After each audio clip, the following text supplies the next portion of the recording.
Rumah-rumah kita bagai barisan belakang perang Uhud, semua sibuk berebut ganimah. Namun rumah sebagai garis belakang terlemah ini dihantam habis-habisan dari belakang. Oleh perceraian, anak gagal didik, KDRT dan lain-lain, yang kita tahu kasus-kasus tersebut menempati angka mengerikan. Semua berawal dari rumah. Keluargalah sesungguhnya tempat bermula seorang anak manusia, ditumbuhkan fitrahnya, dimuliakan adabnya, diajarkan ilmu dasar yang dibutuhkan kehidupan kelak. Imaji-imaji atau cara pandang tentang Tuhan, kehidupan, agama, alam, ilmu dan lain-lain yang akan dibawa sampai dewasa dan menentukan amalnya kelak, itu dimulai dari rumah. Kisah Ibrahim alaihi salam bukan hanya cerita seorang beriman yang serius mengokohkan fitrah keimanannya melalui refleksinya atas keberadaan Zat yang Maha Hebat, namun berlanjut sampai kepada perannya menyeru tauhid di hadapan penguasa sehingga Allah mengujinya.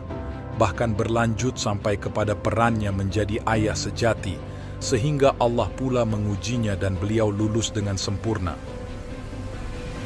Sholahuddin Al-Ayyubi, sang pembebas Palestina, bukanlah tokoh tunggal.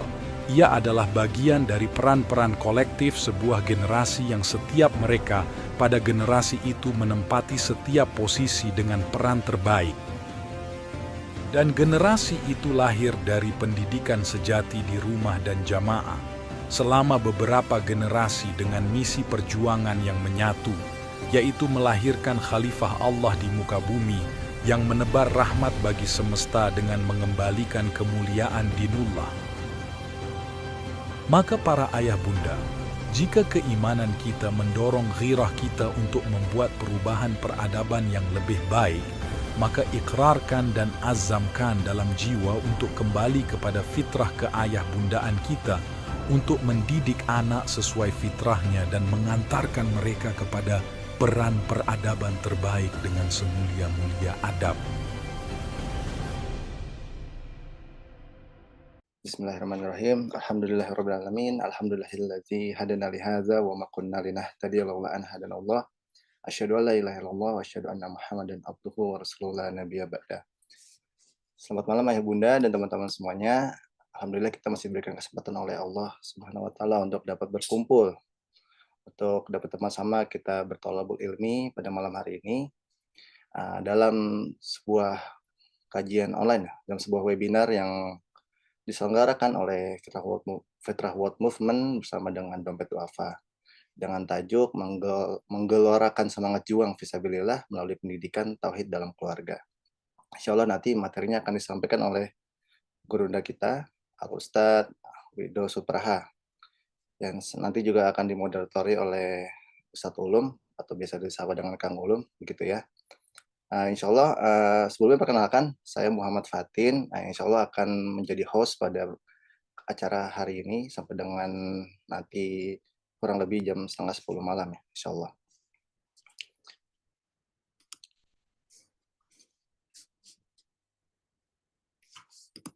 Baik, saya izin sharekan ayah bunda untuk membacakan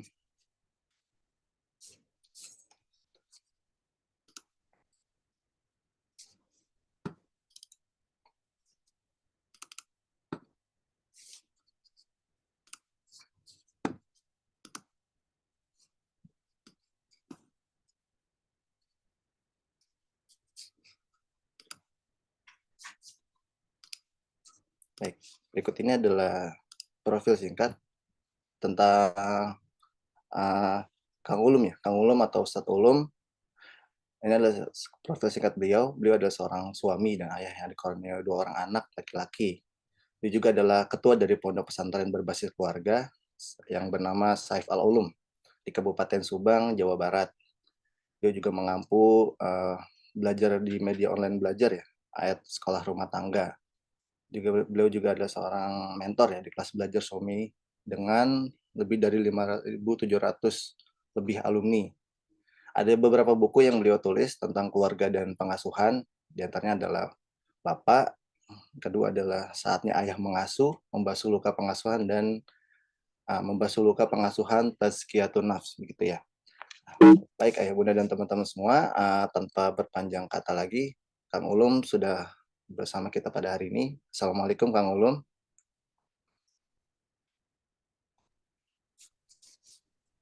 Waalaikumsalam warahmatullahi wabarakatuh, Mas Fatin. Kabar Kang Ulum, selamat malam. Alhamdulillah, baik, Mas Fatin, baik ya. Alhamdulillah, baik Kang.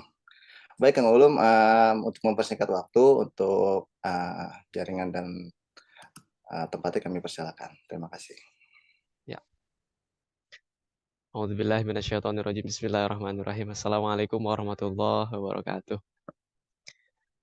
Alhamdulillah wa kafa, salatu wassalamu ala nabiyil mustafa wa ala alihi wa sahbihi wa man ihtada. Asyhadu an la ilaha illallah wahdahu la syarikalah wa asyhadu anna Muhammadan abduhu wa rasuluh. Allahumma shalli wa sallim wa barik ala sayyidina Muhammad wa ala ali sayyidina Muhammad. Qala rabbi auzi'ni an ashkura ni'mataka allati an'amta alayya wa ala walidayya wa na'mala shalihan tardah wa aslih li fi dzurriyyati inni tubtu ilaika wa inni minal muslimin. Sadaqallahul azim. Ayah bunda yang sudah hadir di Zoom pada malam hari ini, alhamdulillah puncak syukur hanya milik Allah Subhanahu wa taala karena atas izinnya kita dapat berjumpa melalui online ini ya, melalui Zoom ini. Semoga apa yang diizinkan oleh Allah Subhanahu wa taala juga turun bersamaan dengan keridoan darinya, sehingga turun pula keberkahan pada diri-diri kita khususnya dan juga umum kepada masing-masing keluarga kita di rumah kita masing-masing. Salawat serta salam semoga tetap tersampaikan kepada sosok teladan kita dalam kehidupan berkeluarga, juga tentu saja sosok teladan dalam semangat juang fisabilillah. Tiada lain, tiada bukan, ialah baginda kita Rasulullah Muhammad Sallallahu Alaihi Wasallam. Baik, Mas Fatin, apakah Ustadz sudah hadir? Sudah Kang. Oh, sudah ya. Baik, kalau begitu, tadinya saya mau sapa dulu ini ayah dan bunda yang sudah hadir, berasal dari mana aja boleh mungkin ya, di kolom chat barangkali ya, yang sudah hadir sekarang.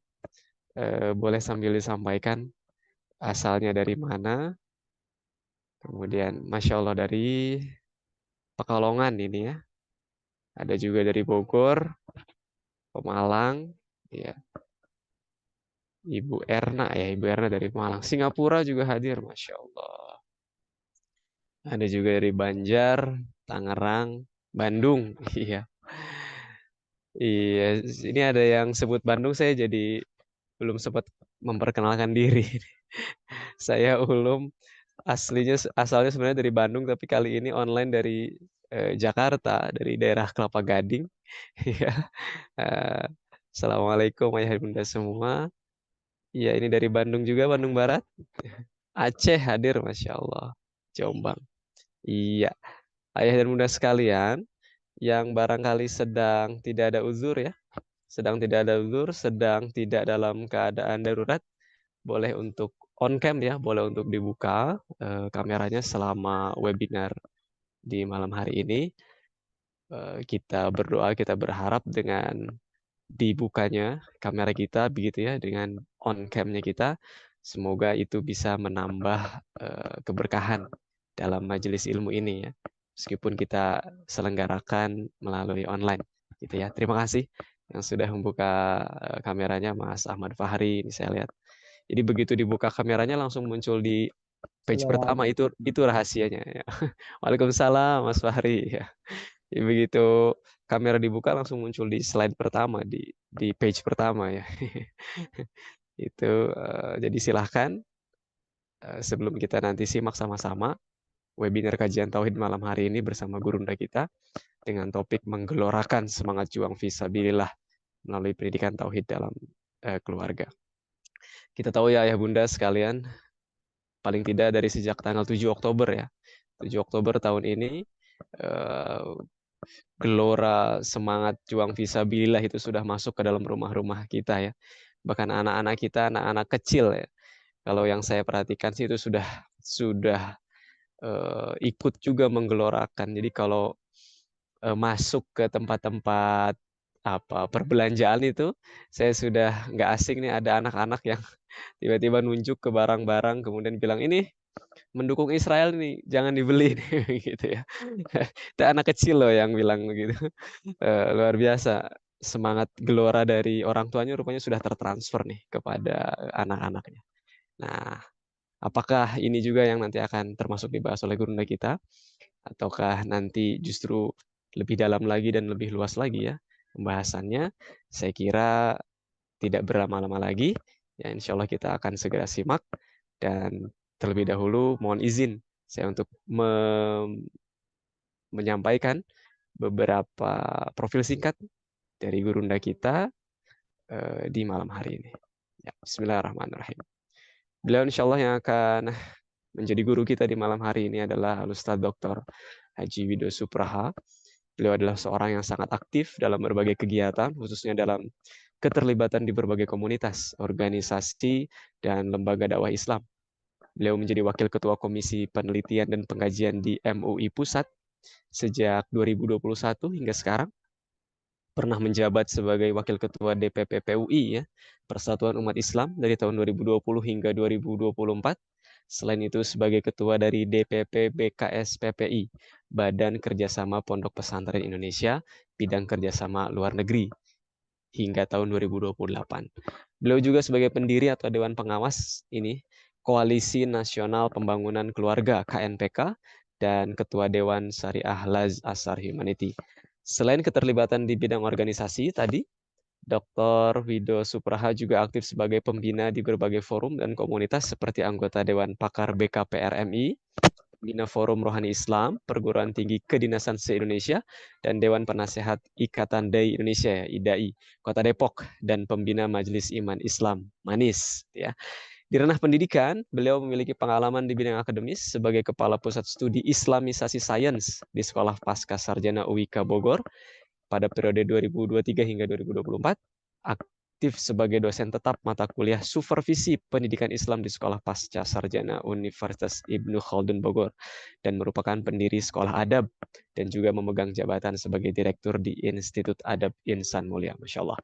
Dr. Wido Supraha juga menjadi pemateri di acara Damai Indonesia Kudu TV One dan iNews, dan menjadi pemateri tetap di berbagai organisasi dan lembaga, serta menjadi pembimbing haji di Asar Community dan terlibat dalam badan penyelenggara perguruan Darul Ulum Majalengka.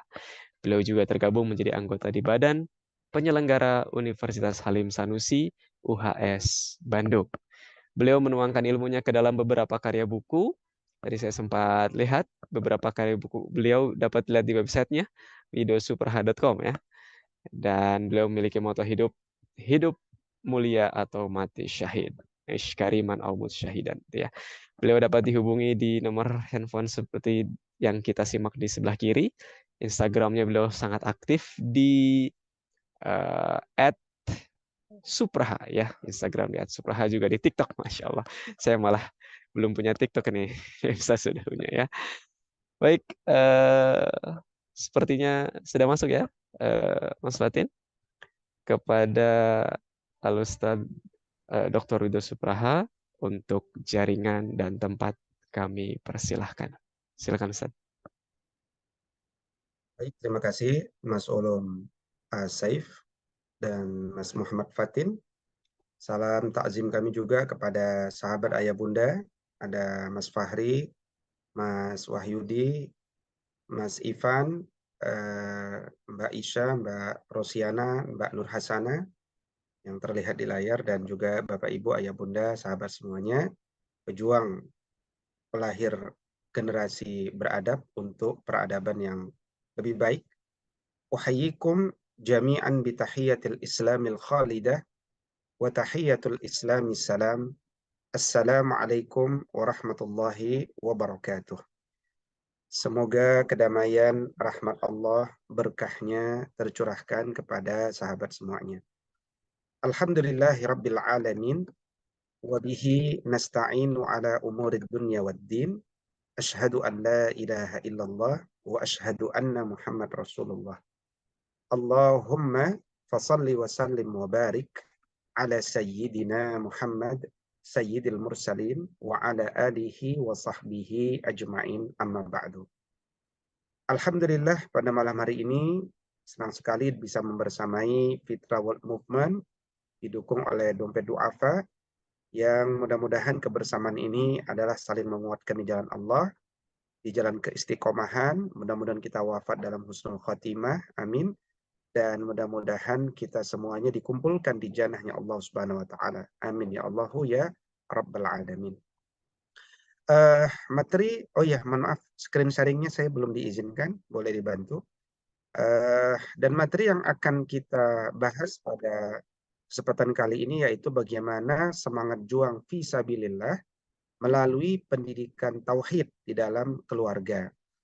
Jadi di sini ada semangat juang, ya. Semangat juang itu artinya kita ini harus jadi pejuang, ya. Makanya saya setiap kali berkunjung ke sekolah-sekolah selalu saya mengatakan bahwa Anda semua harus bermental pejuang, bukan bermental karyawan. Kalau bermental karyawan itu dapat gaji cukup, dia kerjanya baik. Tapi minim dengan kritik, minim dengan masukan.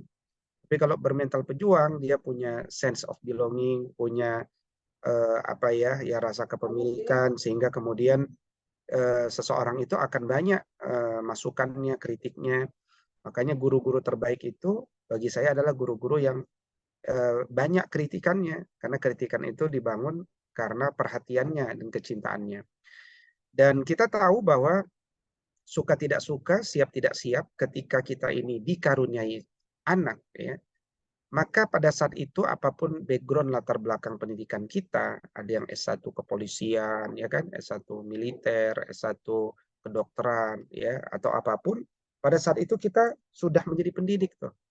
Jadi mau kita siap dengan ilmu pendidikan atau enggak siap, yang namanya anak kan dia akan tetap tumbuh besar, ya, dia akan tetap tumbuh besar,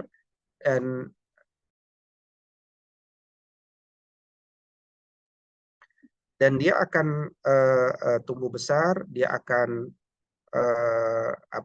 bertambah dewasa. Tapi kalau kita tidak terlibat dalam mendidik mereka, maka mereka hanya akan menjadi generasi yang biasa-biasa saja. Padahal kita saat ini berada dalam kekalahan peradaban. Kita dipimpin oleh peradaban Barat yang notabene tidak punya perhatian dengan kaum muslimin. Dan karena itu hari ini kita kalaupun meminta tolong kepada PBB, PBB tidak akan menolong kita. Ya, kalau kita meminta tolong kepada mereka yang tidak punya simpati kepada kaum muslimin, yang mereka secara politik tidak akan menolong kita. Dan sejarah Palestina, ya, apalagi kisah peristiwa Palestina yang ada di hadapan mata kita hari ini, kita melihat Palestina ini, wabil khusus Gaza, ya, yang diserang ini, saya belum ketemu tuh video di mana anak-anak ataupun ayah bundanya yang mengeluhkan dengan serangan Israel, ya, dan atau meminta Israel menghentikan serangannya, atau meminta tolong kepada Amerika dan seterusnya. Tidak ada. Ya, yang ada mereka hanya meneriakkan keluhan mereka kepada Allah, ya Rabbi, ya Rabbi, atau ya Allah, ya Allah. Karena satu-satunya tempat bergantung hanyalah Allah. Ya, bahkan karena terbiasanya mereka dibombardir itu, anak-anak tetap yang gembira, tertawa dan seterusnya, ya, dan bahkan mereka dekat sekali dengan Allah, itu terasa betul kedekatan dengan Allah dan kedekatan mereka dengan Al-Qur'anul Karim. Nah, kembali kepada posisi kita, ya Bunda dan sahabat semuanya, ketika kita punya anak, maka anak itu harus kita didik, ya, harus kita didik. Dan pada saat itu kita berarti harus menjadi pendidik, dan berarti kita harus menguasai ilmu pendidikan. Dan karena itu kita harus bersama-sama untuk meningkatkan kapasitas kita. Dan tentu tidaklah sulit menjadi seorang pendidik atau belajar ilmu pendidikan. Kalau sulit pasti tidak ada yang menguasainya. Dan konsep agama ini ad-dinu yusrun, agama ini mudah. Ya, agama ini mudah. Maka pelajaran pendidikan itu mudah selama kita semuanya bersemangat. Ya. Maka pada saat kita terlibat dalam dunia pendidikan, pada saat itu kita telah menjadi pejuang, ya. Dan pejuang ini kerjasama nih antara homeschooling, school schooling, dan environment schooling, ya. 3 sektor inilah 24 jam seorang anak itu akan mengalami pendidikan, suka atau tidak suka, terdesain atau tidak terdesain, ada kurikulum atau tidak ada kurikulum, tetap dia akan mengalami proses pendidikan itu. Maka kita semuanya sebagai seorang pendidik harus bersikap seperti seorang pendidik bagaimanapun. Sebagai seorang pejuang, kita harus bersikap sebagai seorang pejuang. Ya, guru kami Profesor Dr. Didin Hafidzuddin, ya, yang merupakan Direktur Sekolah Pascasarjana Ibnu Khaldun Bogor. Beliau menjelaskan dan sering mengingatkan bahwa institusi pendidikan itu adalah bukan sekedar lembaga pendidikan, tapi lembaga perjuangan. Maka kita sedang mencetak bukan saja seorang yang senang belajar, tapi juga seorang yang bahagia dalam berjuang. Ya. Dan guru itu kan tidak hanya digugu, tapi juga ditiru. Kalau kita ingin anak-anak yang punya semangat perjuangan, maka teladanilah mulai dari diri kita, bahwa kita itu terlihat oleh mereka sebagai seorang pejuang di jalan Allah Subhanahu wa Ta'ala. Dan kenapa seseorang itu mau berjuang? Padahal boleh jadi secara duniawi dia tidak mendapatkan yang banyak, ya, tetapi kemudian kenapa mereka berjuang? Ya, karena memang mereka merasakan gairah kehidupan mereka terasa lebih hidup. Ya, makanya kalau kita lihat dalam Quran surat Al-Anfal, Allah Subhanahu wa Ta'ala mengatakan, A'udzubillahi minasyaitonirrajim, ya ayyuhalladzina amanu stajibu lillahi walir rasuli idza da'akum lima yuhyikum. Wahai orang-orang beriman, sambut semua suruhan Allah yang akan membuat hidup kalian lebih hidup lagi. Gitu ya. Maka apa-apa yang kita lakukan dalam rangka berjuang di jalan Allah Subhanahu wa Ta'ala itu akan membuat hidup kita menjadi lebih hidup, ya. Dan cara yang paling efektif untuk melahirkan pejuang itu adalah melalui pendidikan. Dan dari homeschooling, school schooling maupun environment schooling, yang lebih efektif lagi itu adalah sebenarnya yang basisnya homeschooling atau pendidikan berbasis rumah, ya. Jadi sebagus-bagusnya sekolah ketika tidak di-backup oleh keluarga, maka dalam sebuah penelitian dia hanya berdampak sekitar 20%. Ya, karena itu sekolah itu adalah mitra daripada rumah, ya. Pada akhirnya Allah memerintahkan rumah untuk mendidik anak-anaknya. Tapi ketika dia butuh sosialisasi, dia butuh kompetisi, dia butuh ekosistem berjamaah, maka pada saat itu dia butuh sekolah tuh, ya, yang memang memiliki added values bagi pengembangan adab dan karakter Islami daripada anak-anak kita. Dan pendidikan yang paling pertama dan utama di dalam keluarga itu adalah pendidikan tauhid, ya. Pendidikan bagaimana kita menanamkan ke dalam jiwa anak-anak kita pengenalan dia kepada Allah, sehingga ketika dia kenal, dia cinta kepada Allah, dan ketika dia cinta kepada Allah, dia ingin mengekspresikan cintanya kepada Allah, dan ketika dia mengekspresikan cintanya kepada Allah itu dia merasa tidak pernah lelah, karena memang basisnya itu adalah pengenalan, makrifat kepada Allah Subhanahu wa Ta'ala. Nah, karena itulah kemudian pertama saya ingin merefresh saja terkait istilah tauhid ini, ya. Jadi dalam bahasa Arab itu ada istilah akidah, ada istilah tauhid, ya, ada istilah iman, ya. Apa bedanya? Ya, apa bedanya? Jadi yang pertama akidah, ya. Akidah itu atau i'tiqad ini diambil dari kata al-aqdu, ya, akad artinya bermakna kuat dan erat. Saya tidak bertemu, ya, adanya kata akidah di dalam Al-Quran dan As-Sunnah. Tapi saya menemukan kata akidah ini digunakan oleh para ulama. Minimal yang kalau kita bisa rujuk, beberapa kitab awal yang diketahui menggunakan kata akidah ini, yaitu di tahun 418 Hijriah, ada Syarah Al-Usul I'tiqad Ahlussunnah wal Jamaah. Di tahun 449 ada berjudul Aqidatus Salaf Ashabul Hadis, ya. Nah, ini terkait tentang akidah. Jadi semacam bagaimana kita membangun ikatan kuat, ya. Kalau akad itu kan membangun ikatan, ya. Nah, yang kedua tauhid, ya, pendidikan tauhid sebagaimana judul kita pada malam hari ini, yaitu dari kata wahada yuwahidu, ya, tauhidan. Ya, tauhid ini juga nggak diketemukan nih. Minimal saya tidak ketemu, ya, baik di dalam Al-Qur'an maupun di dalam Di dalam as-sunnah ya kalimat tauhid ya. Tetapi kalimat tauhid ini digunakan oleh kitab-kitab para ulama ya. Dan di antara kitab yang paling awal yang bisa dirujuk tentang kata tauhid itu ada dalam karya Al-Maqrizi tahun 311 Hijriah, yaitu berjudul Kitabut Tauhid ya. Nah, kalau kata iman ya, kalau kata tauhidnya artinya mensatukan, satu yang tidak ada duanya. Ya, kalau bahasa kita mengesahkan. Nah, kalau iman itu ada dalam Al-Qur'an banyak, dalam As-Sunnah banyak gitu ya. Jadi iman itu bermakna at-tasdiq ya, membenarkan. Ya, kemudian al-iqrar, menetapkan ya, dan dia merupakan al-qaulu bil lisan ya, dan al-amalu bil arkan.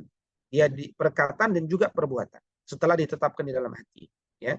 Jadi iman itu mengandung kata aman. Jadi orang yang beriman itu karena jiwanya aman gitu ya. Nah, beberapa kitab yang menggunakan kata iman itu ada karya Ibn Mandah tahun 395 Hijriah, Kitabul Iman, atau Ibn Taimiyah berikut nanti tahun 728 Hijriah, Al-Iman Al-Awsat dan Al-Iman Al-Kabir. Dan sebagai wawasan saja bagi ayah bunda ya, bahwa dalam sejarah penulisan literasi karya-karya ulama itu ada beberapa istilah lain yang sebenarnya merujuk pada akidah, tauhid maupun iman. Misalkan karya Abu Hanifah judulnya Al-Fiqhul Akbar. Ya, artinya fikih besar.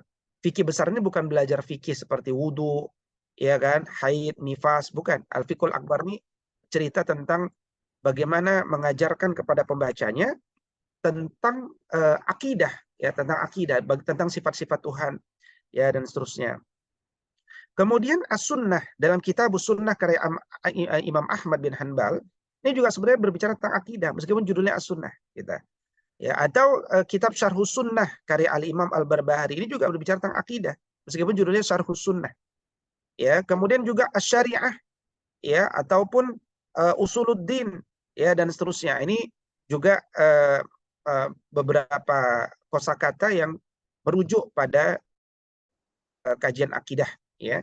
Dan karena itu kalau kita sambungkan akidah, tauhid dan iman, kira-kira saya menarasikan begini. Bagaimana kita mampu menjadikan anak kita senang dan bahagia, mengikatkan dirinya hanya kepada Tuhan yang satu, karena dia telah faham dan nyaman dengan pemahaman yang kita sampaikan kepada akalnya, kemudian turun kepada jiwanya dengan dialog-dialog keimanan, sehingga lahirlah pemahaman yang membuahkan kecintaan. Kira-kira begitu ya. Nah, ini kalau kita sambungkan antara kata akidah, tauhid dan iman. Dan kalau kita perhatikan dari 6.236 ayat Al-Qur'an yang diturunkan kepada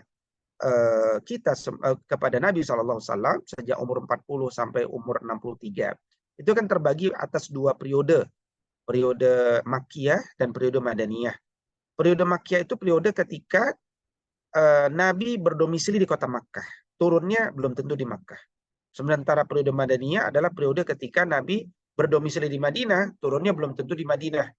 Nah, kalau kita telusuri, ternyata surat-surat Makkiyah ini isinya lebih kurang tentang makrifat, pengenalan, ya, pengenalan yang kalau kita sebutkan, kita detailkan, di antaranya pengenalan tentang konsep tauhid, konsep ketuhanan, konsep penciptaan, ya, konsep manusia, konsep adab, konsep dunia, konsep hari akhir, konsep kenabian, konsep ilmu, konsep ad-din atau agama, konsep ibadah, konsep kebenaran, konsep kebaikan, konsep kebahagiaan.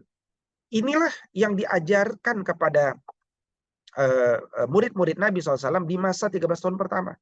Memang ngajinya agak berat ini. Makanya tidak banyak yang mau masuk Islam di zaman itu. Mungkin ketika kalau kita ukur dari hijrahnya Nabi ke kota Yatsrib, mungkin sekitar 400 orang, kurang lebih, gitu ya. Nggak banyak, nggak sampai ribuan gitu.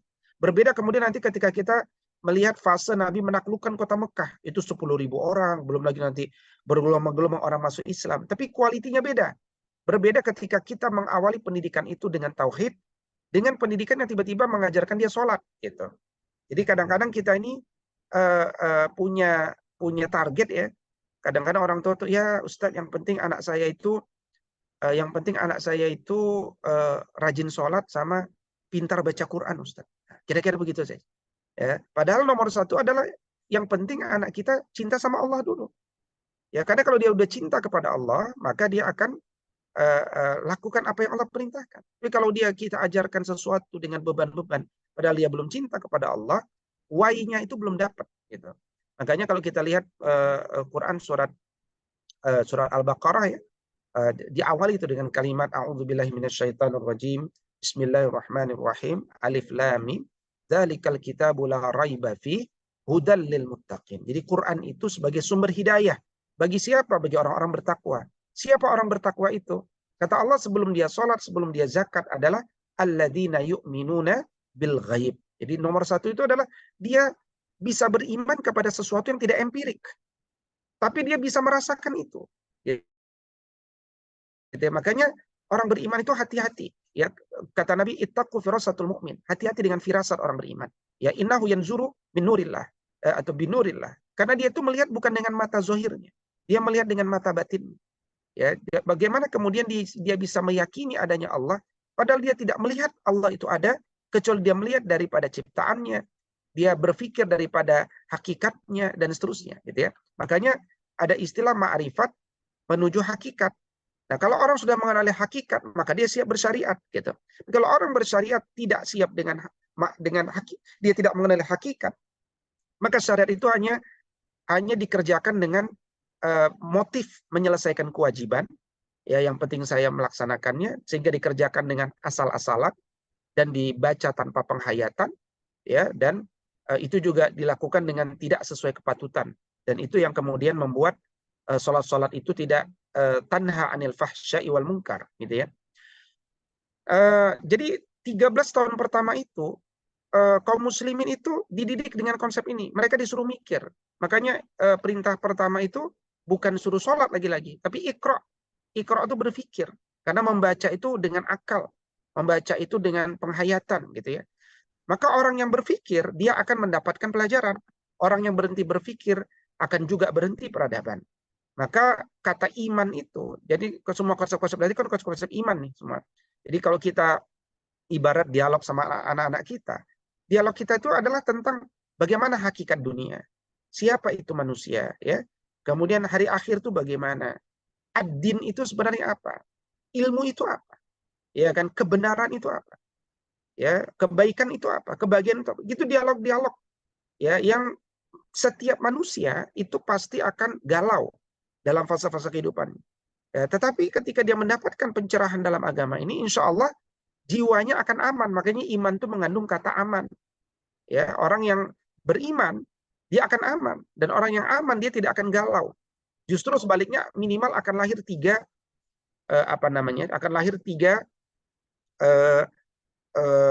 karakter ya. Yang pertama orang itu berani, asy-syaja'ah, ya, tidak takut gagal dalam berusaha, tidak takut kalah dalam berkompetisi, tidak takut tua, tidak takut mati, tidak takut hantu, gitu kan. Itu kenapa? Karena memang dia udah selesai persoalannya, dan agamanya mudah, ya, mudah, bukan sulit ya. Ad-dinu yusrun. Maka yassiru wa la tu'assiru, permudah, jangan bersulit. Nah, maka orang yang beriman karena dia aman, dia berani. Kenapa? Karena dia nggak punya alasan kenapa dia harus takut. Kenapa dia harus takut melaksanakan hijrah? Kenapa dia harus takut dengan masa depan? Kenapa dia harus takut dengan apa yang suatu belum terjadi? Kenapa dia harus punya mental blocking? Dia nggak punya itu, gitu ya. Nah, yang kedua, dia akan termotivasi at-tafaul, bahkan bisa memotivasi orang lain. Ya, saya diskusi, saya ngobrol malam ini kan bukan dalam rangka mengajarkan, tapi hanya sekedar membagi apa yang kita pahami. Sama, kita kepada anak-anak kita juga jangan ngajari mereka, tapi membagi apa yang sudah kita nikmati. Dari iman kita, dari adab kita, dari ilmu kita, dari amal kita. Yang setiap pagi, setiap petang kita doa, raditu billahi rabba, wabil islami dina, wabi muhammadin nabiyya wa rasulah, kan begitu. Jadi aku ridho Allah sebagai Rabb, aku ridho Nabi sebagai Rasul, ya, aku ridho bahwa Islam sebagai agamaku. Keridhaan kita, ya, kenikmatan kita dalam iman itu yang kita bagi, ya, bukan kemudian banyak orang merasa sudah menanamkan iman kepada anaknya, padahal sebenarnya dia baru mengajarkan pelajaran tentang iman, gitu kan. Nah, dia baru sekedar pengajar, belum pembagi, gitu ya. Nah, orang yang bisa memotivasi orang lain karena dirinya sudah termotivasi dengan pemahamannya. Makanya orang yang beriman itu jiwanya tenang, ya itu mi'nan, jiwanya tenang. Kenapa? Karena kolbunnya udah bersih, kolbun salim. Jadi kalau orang tua itu sudah tenang, orang tenang itu produktif.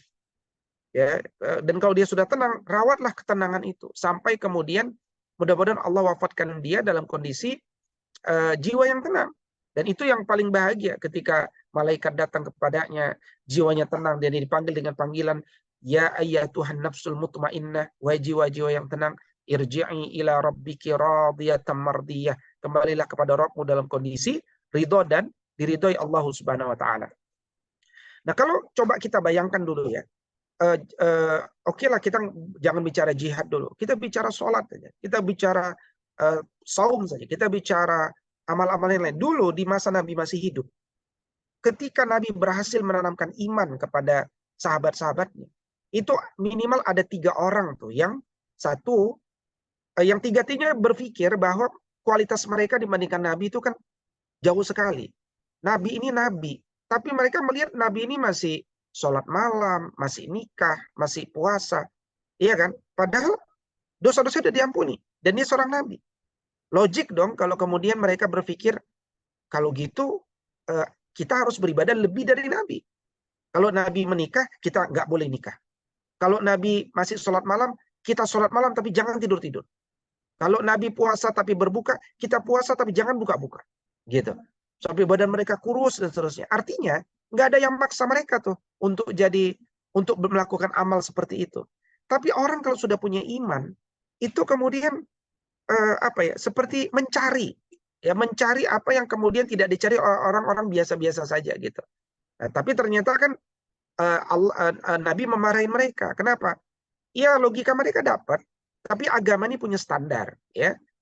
Standar. Kalau Anda melakukan sesuai perasaan Anda, itu namanya ghulu, berlebih-lebihan. Maka ada wasatiyatul Islam. Dan kita mendidik anak kita dengan tauhid itu supaya dia jadi generasi wasati.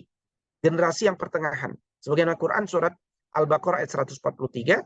Wa kadzalika ja'alnakum ummatan wasatan. Jadikanlah dan demikianlah kami jadikan mereka umat yang wasat, umat yang udulan wa khiyaran, umat yang adil, umat yang terpilih, ya.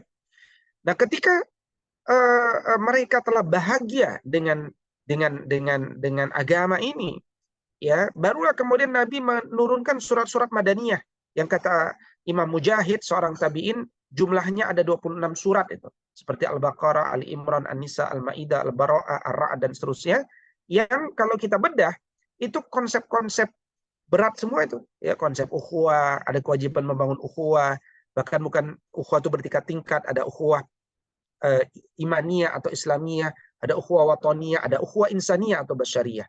Ya, konsep membangun daulah atau negara, konsep membangun ummah, konsep jihad, konsep penyempurna. Bahkan puasa Ramadan baru diperintahkan kepada Nabi kan di umur 55 tahun. Jihad baru dibolehkan di umur 55 tahun. Umrah diperintahkan Nabi umur 59, 60, 61, 62. Haji baru diperintahkan umur 62. Haji pertama dan haji terakhir, gitu ya. Tapi mereka senang melakukan itu, gitu ya. Kenapa? Karena mereka sudah punya Allah. Nah, jadi mereka itu orang-orang kalau tahapan mendidiknya dari tauhid dulu, insya Allah dapat semua. Ya, makanya Allah mengatakan fa'lam annahu la ilaha illallah. Maka ajarkan ilmu pertama kali itu adalah ilmu tentang kesadaran dan kebahagiaan bahwa tidak ada ilah yang berhak disembah dengan benar kecuali Allah. Dalam kitab Aqidatul Awam disebutkan la ma'buda bil haqqi fil wujudi illallah. Tidak ada yang berhak disembah dengan benar dalam hal yang wujud kecuali Allah Subhanahu wa taala. Maka ketika mereka berpikir, ketika mereka belajar nanti udah dewasa, mereka selalu akan bertanya kepada Allah, ya. Baik dia mau jadi pakar pendidikan, pakar sains, ekonomi, politik, hukum, semua konsep-konsep dasar itu dia akan ambil dari konsep Tuhan. Itu kalau orang sudah cinta kepada Tuhan itu. Nah, kalau kemudian kita ingin melahirkan generasi, ya, yang mampu memiliki semangat juang fisabilillah, ya kan? Maka itu semua dimulai dari gurunya. Dalam hal ini mulai dari ayahnya. Dan ayah itu bukan hanya digugu tapi juga ditiru. Dan kadang-kadang bagi anak tipe visualisasi menirunya lebih kuat tuh daripada guguannya, ya. Ini satu foto di mana para ayah belajar duduk bersama, ya kan? secara offline ya, dan seterusnya. Nah, sehingga mereka menikmati betul betapa beratnya menuntut ilmu itu, sehingga mereka punya empati itu kepada anak-anaknya bahwa menuntut ilmu itu tidak mudah, menuntut ilmu itu butuh proses ya, butuh hal-hal yang diperhatikan sehingga kemudian keberkahan dia bisa dapat banyak dan seterusnya. Kalau ayahnya sudah paham, dia imam, maka dia akan bisa mentransfer kepada bunda. Bundanya satu frekuensi, ayah bunda satu frekuensi, baru nanti anak itu akan mendapatkan barokah dari kesakinahan, keeratan, keharmonisan daripada ayah dan bundanya. Gitu. Itu rumusnya ya. Dan perintah untuk melahirkan generasi pejuang itu kan perintah kepada ayah, bukan kepada sekolah. Itu adalah perintah kepada ayah. Ya. Dan ini satu contoh bagaimana seorang ayah yang berdaya seperti Luqman, ya, dia bukan seorang nabi tapi namanya terdokumentasi sebagai nama satu surat ya. Itu karena dia senang berdialog. Ya, di antara dialog-dialog renyah beliau kepada anaknya ya, dalam Quran surat Luqman ayat 16 ini apa? Ya bunayya ya innaha intakum misqala habbatin min khardal fatakum fi sakhratin aw fis samawati aw fil ardi ya'ti bihallah innallaha latifun khabir ya. Jadi wahai anakku, sesungguhnya jika ada sesuatu perbuatan seberat biji sawi, kecil, nggak ada yang tahu nak. Dan dibuat lebih ekstrim lagi. Biji sawi itu ada dalam batu nak. Batunya ada di dalam bumi nak. Makin nggak ada yang tahu. Yang tahu hanya kamu bahwa di situ ada biji sawi. Tapi engkau jangan khawatir. Allah tuh maha tahu. Ya, artinya jangan pernah remehkan sekecil apapun adab. Ini kan kalimat-kalimat prinsip dari seorang kepala sekolah yang waktunya sibuk, sehingga nanti bisa diteruskan oleh bunda sebagai wakil kepala sekolah bidang kurikulum. Tuh. Ya, jadi bunda itu akan mudah menindaklanjuti kalau anak nanti bertanya, bunda tadi ayah mengatakan perbuatan sebesar biji sawi jangan diremehkan. Sebesar biji sawi itu apa sih? Nah, mungkin ayah sudah izin dulu karena dia harus kerja dan seterusnya. Nah, wakil kepala sekolah bidang kurikulum akan lanjut menindaklanjuti dengan mudah, ya kan? Oh, yang dimaksud ayahmu itu adalah katakan kalau makan dengan tangan kanan, kalau masuk ke kamar ke rumah mengucapkan assalamualaikum yang didengar oleh seisi rumah, ya kan? Kalau keluar dari kamar mandi menggunakan kaki kanan, itu hal-hal yang remeh-temeh. Kalau ada sampah di jalan meskipun sampah permen Anda ambil, Anda buang ke tempatnya gitu kan. Jadi lebih mudah menurunkan dalam hal-hal yang lebih spesifik. Kalau seorang ayah itu sudah memberikan pengantar ilmu. Dan pengantar ilmu ini dibangun setelah pesan pertama Luqman itu apa? Ya bunayya la tusyrik billah. Inna syirka la zulmun azim. Wahai anakku tercinta, jangan pernah engkau syirik kepada Allah. Syirik itu kegelapan yang paling besar, kezoliman yang paling besar, gitu kan? Jadi setelah pengenalan kepada Allah, beliau memberikan pesan-pesan, prinsip-prinsip dalam agama ini, gitu ya. Makanya Al-Quran itu dia tidak boleh hanya sekedar dihafal, ya kan? Menghafal ada keutamaannya, tapi dia di Al-Quran itu wajib untuk ditadaburi kandungannya. Quran surat Sad, surat 38 ayat 29 menjadi dalil dari konsep ini. Ketika Allah Subhanahu wa taala mengatakan a'udzu billahi minasyaitonir rajim, kitabun anzalnahu ilaika mubarakun liyadabbaru ayatihi wa liyatazakkara ulul albab. Kitab Al-Qur'an ini diturunkan kepada wahai Muhammad dengan penuh keberkahan untuk ditadaburi, ditazakuri oleh orang-orang yang cerdas akalnya. Jadi kecerdasan akal anak-anak kita pun itu kalau kita dekatkan dengan Quran.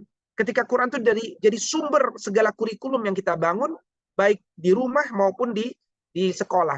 Dan ketika kita membaca Al-Quran, ya Masya Allah, itu kita mendapatkan pointer-pointer penting tuh tentang tauhid ya, bahwa Allah bersama kita dimanapun kita berada, bahwa hati yang bersih adalah yang meyakini bahwa Allah bersamanya dimanapun dia berada, bahwa Allah mengetahui pembicaraan rahasia di antara kalian. Jangan bersedih hati, Allah bersama kita, la takhaf wa la tahzan innallaha ma'ana, ya. Allah bersama orang yang bertakwa dan berbuat kebaikan, ya. Kemudian Allah bersama orang yang sabar, innallaha ma'as sabirin. Allah itu dekat, wa idza sa'alaka ibadi anni fa inni qarib ujibu da'watad da'i idza da'an falyastajibu li wal yu'minu bi la'allahum yarshudun. Jadi itu semuanya buah-buah pentadaburan. Makanya saya memberikan contoh dan seterusnya. bagaimana sejak usia dasar kelas 1 anak-anak itu sudah dibiasakan mentadaburi Al-Qur'an. Ya, ketika dia menghafal menghafal Al-Ikhlas, ya, qul huwallahu ahad. Dia sudah terbiasa menerjemahkan dulu. Qul, katakanlah, huwa dia Allah, Allah ahad, ahad. Allah itu satu, ya kan? Allahus samad, lam yalid wa lam yulad, lam yakun lahu kufuwan ahad. Ya, jadi dia menikmati itu surat-surat pilihan. Ya, wabil khusus kelas 1 itu ahsan kita selesaikan juz 30, kelas 2 selesai juz 29, kelas 3 juz 1, kelas 4 juz 2, karena 50% dari 77.439 total kosakata dalam Al-Qur'an itu terulang di dalam 4 surat ini gitu.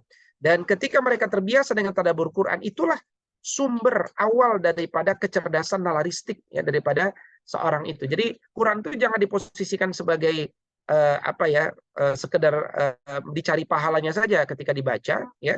Tapi yang wajib itu adalah mencoba mengambil, menggali inspirasi, paradigma, persepsi yang benar, ya kan, terkait tentang hal ini. Karena tauhid iman itu kan persepsi, ya. Jadi how we change our internal state of mind, bagaimana kita mengubah persepsi kita tentang sesuatu, itu iman, ya.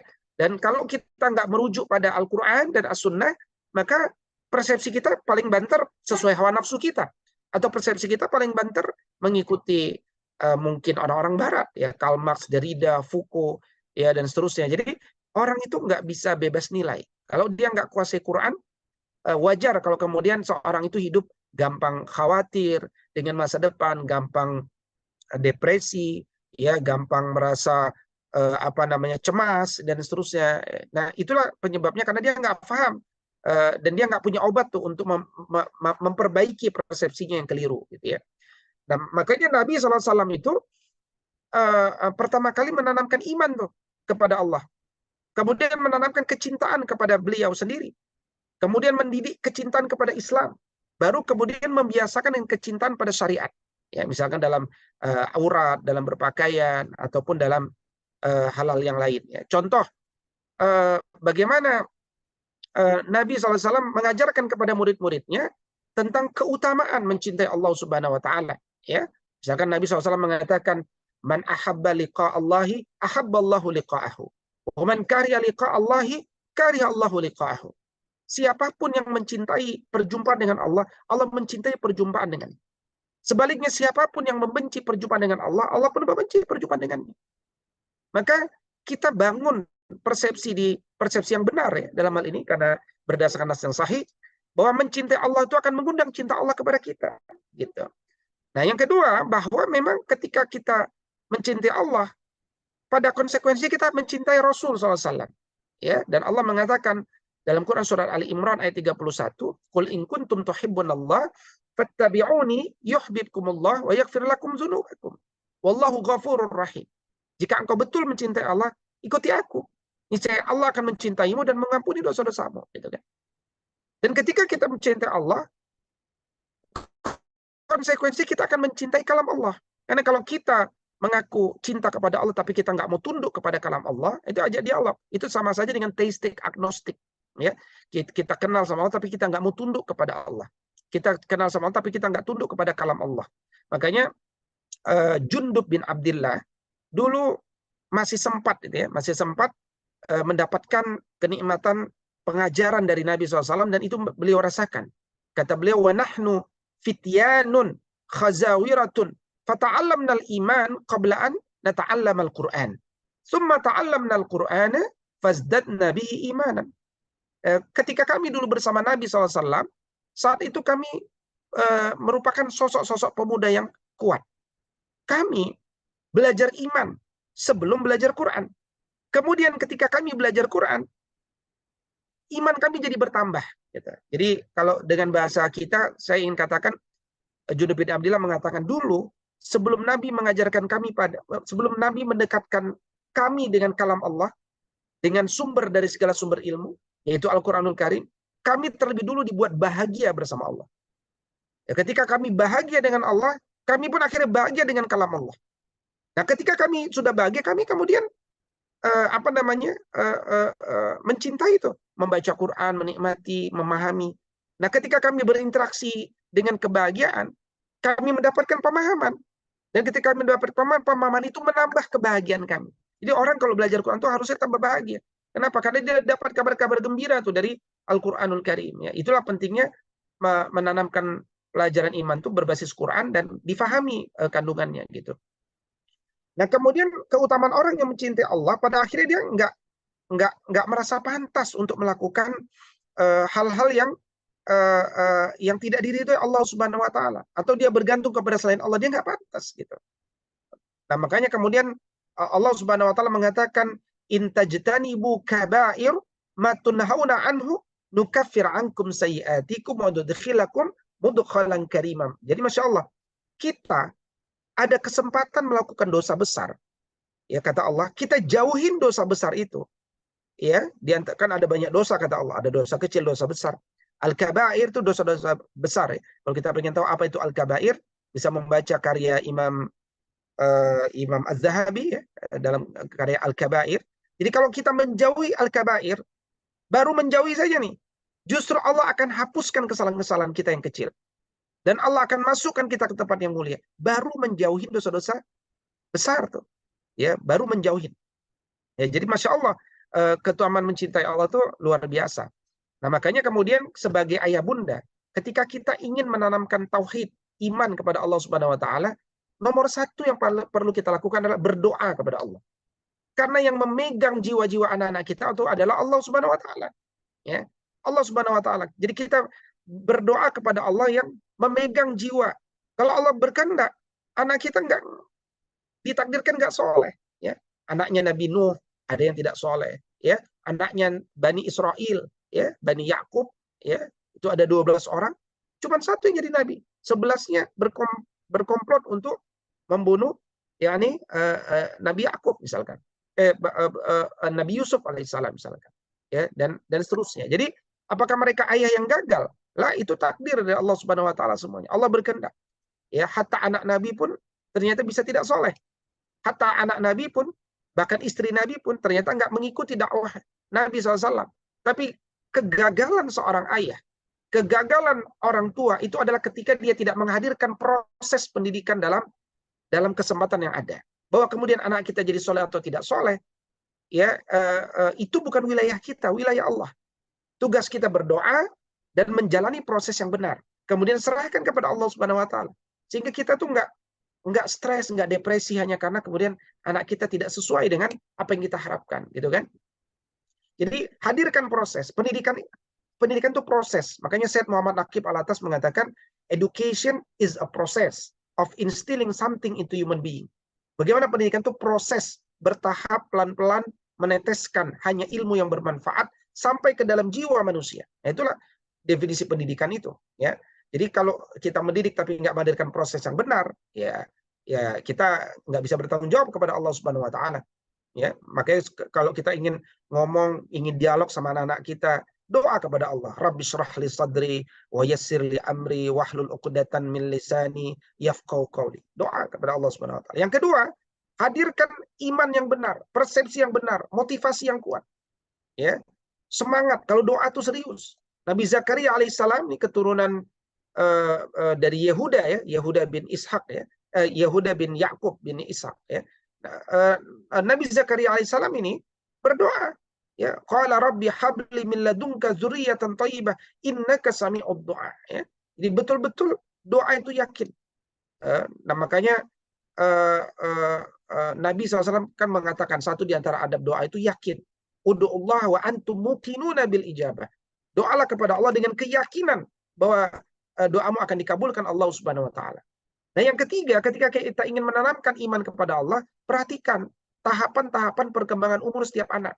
Ya, jangan sampai kemudian kita berinteraksi dengan anak SMA seperti berinteraksi dengan anak SD, atau sebaliknya berinteraksi dengan anak SD seperti berinteraksi dengan anak SMA, gitu.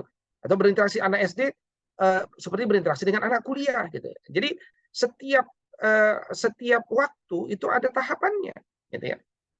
Misalkan ya, ketika kita berbicara dengan anak-anak usia kelas kecil, katakan usia 6 sampai 8 tahun, gitu kan. Jadi bagaimana langkah pertama itu? Ahsannya adalah kita selalu menanamkan rasa syukur kepada Allah. kalimat Allah harus kita ulang-ulang. Dia juga fasih mengucapkan kata Allah, dan kemudian zikir-zikir kepada Allah. Alhamdulillah, ya hasbunallah wa ni'mal wakil, ya astagfirullah, ya kan? Subhanallah, masya Allah taala, dan seterusnya, atau barakallah dan seterusnya. Jadi menanamkan rasa syukur kepada Allah, ya. Wabil khusus ketika anak mendapatkan sebuah kebaikan, ya, dialog kepada mereka, ya, sebagaimana Allah pun mengajak kita berpikir tuh, ya, orang-orang kafir Quraisy saja dulu disebutkan wala in sa'altahum man khalaqas samawati wal ard, siapa yang menciptakan langit dan bumi, mereka katakan la yaqulunallah, ya, yang menciptakan adalah Allah. Qulil hamdulillah, ucapkan alhamdulillah, Allah telah menciptakan ini semuanya. Bal aktsaruhum la ya'lamun, tapi banyak di antara mereka yang tidak tahu. Dan anak itu memang berbicara tentang Tuhan itu sifatnya masih abstrak gitu ya. Jadi yang dia bisa rasakan itu adalah yang dia miliki. Misalkan bagaimana dia punya mata, bisa melihat enggak, ya kan? Telinganya, panca inderanya gitu kan. Jadi sampaikan, wallahu akhrajakum min butuni ummahatikum la ta'lamuna syai'a wa ja'ala lakumus sam'a wal absara wal af'idah la'allakum tashkurun, gitu ya. Allah mengeluarkan engkau dari perut ibumu dalam keadaan belum punya ilmu sama sekali. Kemudian dia kasih pendengaran, dia kasih penglihatan, dia kasih nurani supaya engkau bersyukur, gitu. Ya. Nah, yang ketiga, membiasakan anak-anak dengan kecintaan pada buku-buku dan mendatangi perpustakaan atau toko-toko buku Islami. Jadi ini juga menjadi solusi sebenarnya bagi gadget, ya. Jadi saya selalu ingatkan bahwa umur 6 sampai 12 tahun itu pakar pediatrik internasional sudah bersepakat dilarang terpapar dengan gadget sama sekali. Dan umur 13 sampai 18 tahun itu dibolehkan terpapar gadget, tapi hanya 30 menit, ya. Kalau games tuh violent games and non-violent games tuh hanya 30 menit. Itu kalau kita ingin bertanggung jawab dengan masa depan anak kita. Kita ingin misalkan jiwanya, emosinya stabil, ya, matanya sehat, kata-katanya bagus, fokus dalam menghafalnya baik, fokus dalam menerima pelajaran juga baik, ya, dan intonasi suaranya bagus, ya, dan seterusnya, ya. Itu tanggung jawab kita kepada anak-anak kita. Berikutnya berkisah, ya, karena berkisah itu adalah satu dari minimal 8 metode mendidik dalam Quran itu, ya. Dan di antara kisah yang bagus kita baca adalah kisah tentang anaknya Nabi Zakaria alaihissalam, ya, membacakan kisah Nabi Yahya alaihissalam kepada anak laki-laki khususnya. Bagaimana Nabi Yahya itu sosok yang paling senang beribadah sejak kecil, hidupnya sederhana, dia senang mencintai makhluk hidup, ya, hewan-hewan, ya. Bacakan Quran surat 19 ayat 12 sampai 15 ini, ya Yahya khudhil kitaba biquwwah wa atainahu al-hukma sabiyya wa hananan min ladunna wa zakatan wa kana taqiyya wa barran biwalidayhi wa lam yakun jabbaran 'asiyya wa salamun alaihi yauma wulida wa yauma yamutu wa yauma yub'atsu hayya, ya. Kemudian kalau kepada anak perempuan, bacakan kisah Maryam. Jadi dia punya role model, punya contoh siapa selain ibunya yang kemudian dia juga bisa contoh, yaitu pimpinan para wanita-wanita di surga selain Khadijah binti Khalid bin Asad bin Abdul Uzza bin Qusay, yaitu siapa? Bunda Maryam, ya. Bacakan kisah Maryam kepada anak perempuan, baik dalam ibadahnya, ketaatannya, auratnya, kesabarannya dalam melewati ujian berat, ya. Makanya disebutkan wa idz qalatil malaikah, ingatlah ketika malaikat mengatakan, ya Maryam, innallaha astafaki, sesungguhnya Allah sudah memilihmu, wa tahharaki, dan mensucikanmu, wastafaki, dan melebihkanmu, ala nisa'il alamin, dari seluruh dunia dari seluruh wanita yang hidup di zamanmu. Gitu kan? Jadi bagaimana Bunda Maryam itu, apa aktivitasnya dan seterusnya, itu menjadi kisah-kisah dasar yang kita bacakan, ya. Nah, ketika kemudian anak itu naik sedikit, katakan usianya 9 sampai 11 tahun gitu, ya, maka kita banyak berkisah kepadanya tentang mungkin hal-hal yang pernah dialami oleh bundanya, ya, atau pernah dialami oleh orang lain. Yang intinya kemudian rekayasa yang kita inginkan adalah bagaimana dia meyakini bahwa Allah itu sebaik-baik temannya, Allah itu sebaik-baik yang menjaganya, ya, Allah itu sebaik-baik yang berjanji pasti ditepati, Allah itu paling sebaik-baik yang menjaga amanah. Karena itulah tidak tempat bergantung kecuali Allah Subhanahu wa taala. Makanya Allah mengatakan la yukallifullahu nafsan illa wus'aha. Tidak bahkan kita pun harus punya prinsip ini ya. Kalau kita dikaruniai anak, yakinlah bahwa kita tuh insya Allah bisa jadi orang tua yang baik. Karena tidak mungkin Allah membebani kita anak di luar kesanggupan kita kan.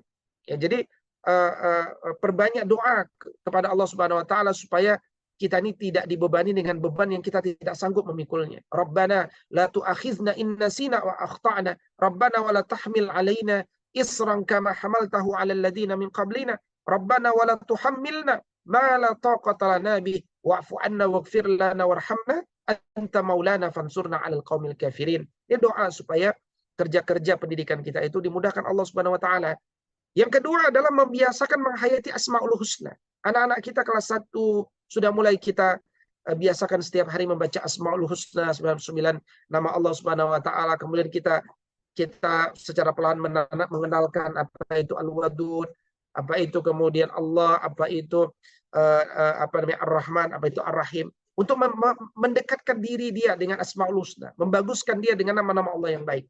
Ya, bahkan ingatkan kepada dia, kalau engkau ingin meminta kepada Allah, awali dengan Asmaul Husna. Karena Allah menyatakan dalam Quran surat Al-A'raf ayat 180, walillahil asmaul husna fad'uhu biha. Ya kan? Jadi Allah tuh punya nama-nama yang baik. Nama-nama Allah tuh banyak. Yang tersantum di dalam Al-Quran hanya 99 nama. Dan nikmati dan usahakanlah bertakhalluk dengan sebagian nama-nama Allah yang bisa kemudian dijadikan motivasi bagi kita sebagai manusia di muka bumi ini. Ya. Nah, berikutnya yang kedua adalah sering berdialog dengan santai tapi substansial, terarah, penuh percaya diri, sambil membuka diri atas pendapat anak tersebut. Jadi kita ini kalau bicara sama anak jangan berusaha menguasai pikiran anak, tapi kita memfasilitasi cara berpikir mereka. Ya, jadi targetnya dia paham, tapi nggak ada unsur mendikte gitu. Ya, dia paham. Nah, ini dia saya sebutkan ayat-ayat ya, kumpulan ayat-ayat yang bisa jadi copy paste nanti dari ayah-ayah ya. Kalau dia ingin mencontoh gitu ya dari kata-kata orang-orang terbaik ya, atau para nabi ataupun Luqman ya, apa kalimat-kalimat yang keluar dari mereka kepada anak-anaknya ini pada kumpulan referensi ini. Kemudian adalah yang keempat, langkah kita adalah menyelipkan pelajaran bahwa orang yang sedang bertobat kepada Allah itu akan jadi kekasih Allah. Ya, makanya disebutkan dalam Quran surat 71 ayat 10, faqultu astaghfiru rabbakum innahu kana ghaffara. Ya, seringlah kalian istighfar kepada Allah, ya, karena Allah itu Maha Pengampun. Apalagi ketika di bawah air hujan, anak kita ingin mandi air hujan, bilang jangan lupa nak istighfar kepada Allah. Dan benamkan dalam jiwa Anda sedang memohon ampun kepada Allah. Yursilis sama alaikum midrara wa yumditkum bi amwali wa banin wa yaj'al lakum jannati wa yaj'al lakum anhara. Kalau Allah berkehendak dengan banyak kita istighfar kepada Allah, Allah akan turunkan air hujan, Allah akan murahkan rezeki kita, Allah akan berikan kepada orang yang belum punya anak dengan anak ya. Kemudian Allah akan berikan rezeki dari arah yang tidak disangka-sangka. Itu semuanya adalah berkah ya daripada istighfar itu. Makanya para ulama kalau ditanya, ya Syekh, saya ini belum punya anak, kata para ulama, beristighfarlah engkau. Ya.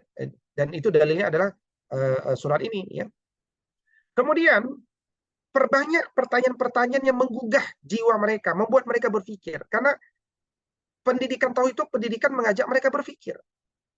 Misalkan kalau kita lihat gaya Quran ya, siapa yang paling merugi?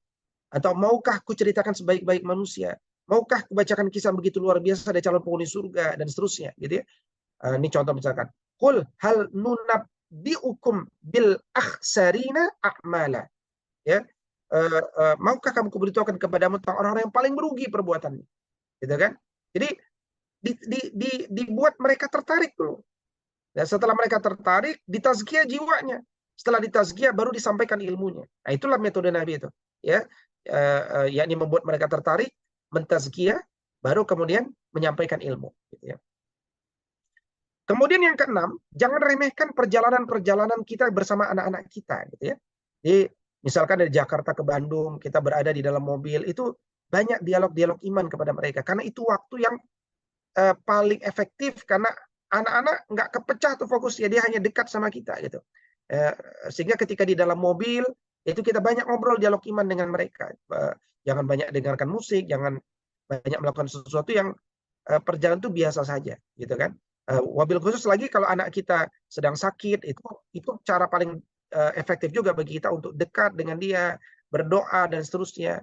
Nah, yang ketiga, ketika anak kita sedang melakukan satu perayaan dari usaha yang panjang, ya, misalkan wisuda atau ujian atau dan seterusnya. Gitu. Ini waktu-waktu yang jangan sampai kita tidak hadir tuh dalam momentum-momentum terbaik yang bagi mereka itu luar biasa, gitu.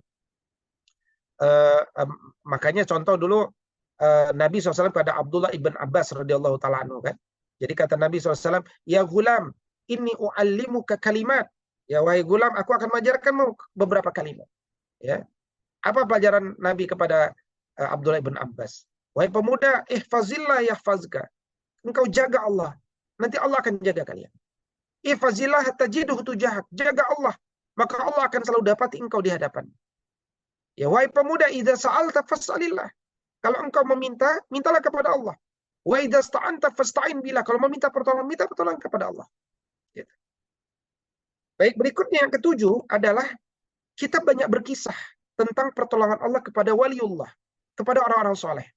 Ya, dan ahsan juga bagi orang tua itu banyak mengajak anak-anaknya untuk mengunjungi ziarah kepada orang-orang yang dipandang akidahnya bagus, ya, untuk mendapatkan doa, mendapatkan nasihat dan seterusnya. Jadi kita tuh datang kepada orang-orang soleh itu jangan pas ada masalah. Pas tidak ada masalah kita ziarah saja dan minta waktunya katakan 5-10 menit atau 15 menit sekadar untuk mendapatkan nasihat di tengah kesibukan mereka dan meminta barokah. Dan hal ini penting, kenapa? Beberapa sharing ya dari orang-orang soleh itu mengatakan, saya itu senang dengan agama ini. Kenapa? Karena dulu ketika masih kecil, ayah saya suka mengajak saya datang ke para kiai, para alim ulama, dan mereka itu kelihatannya soleh-soleh. Saya jadi pengen seperti mereka, gitu ya. Itu yang kemudian saya tangkap bahwa sering mendekatkan dia kepada alim ulama itu akan menjadi satu role model juga bagi dia, gitu. Nah, berikutnya yang ke-8, cara kita menanamkan pelajaran iman kepada Allah Subhanahu wa taala ini adalah kalau dia punya peristiwa yang sangat sakral atau sangat tidak bisa dilupakan, ajak dia untuk mengambil ibrahnya dan ajak dia untuk semakin mencintai Allah Subhanahu wa taala, ya. Nah, berikutnya yang ke-9 adalah menyatakan kecintaan kepadanya dalam waktu-waktu yang akan memberikan bekas kepadanya. Contoh yang tadi saya sebutkan ketika ketika sakit, ya, ketika hal-hal yang lain dan seterusnya. Dan Nabi SAW kepada murid-muridnya selalu menyampaikan rasa cintanya, ya. Ana uhibbuka ya Rasulullah, ya kan? Kata Nabi SAW, ini la ahabbuka ya Muaz. Wahai Muaz, aku sungguh mencintaimu wahai Muaz. Ya, kata Muaz, wa ana uhibbuka ya Rasulullah, saya pun mencintai engkau ya Rasulullah.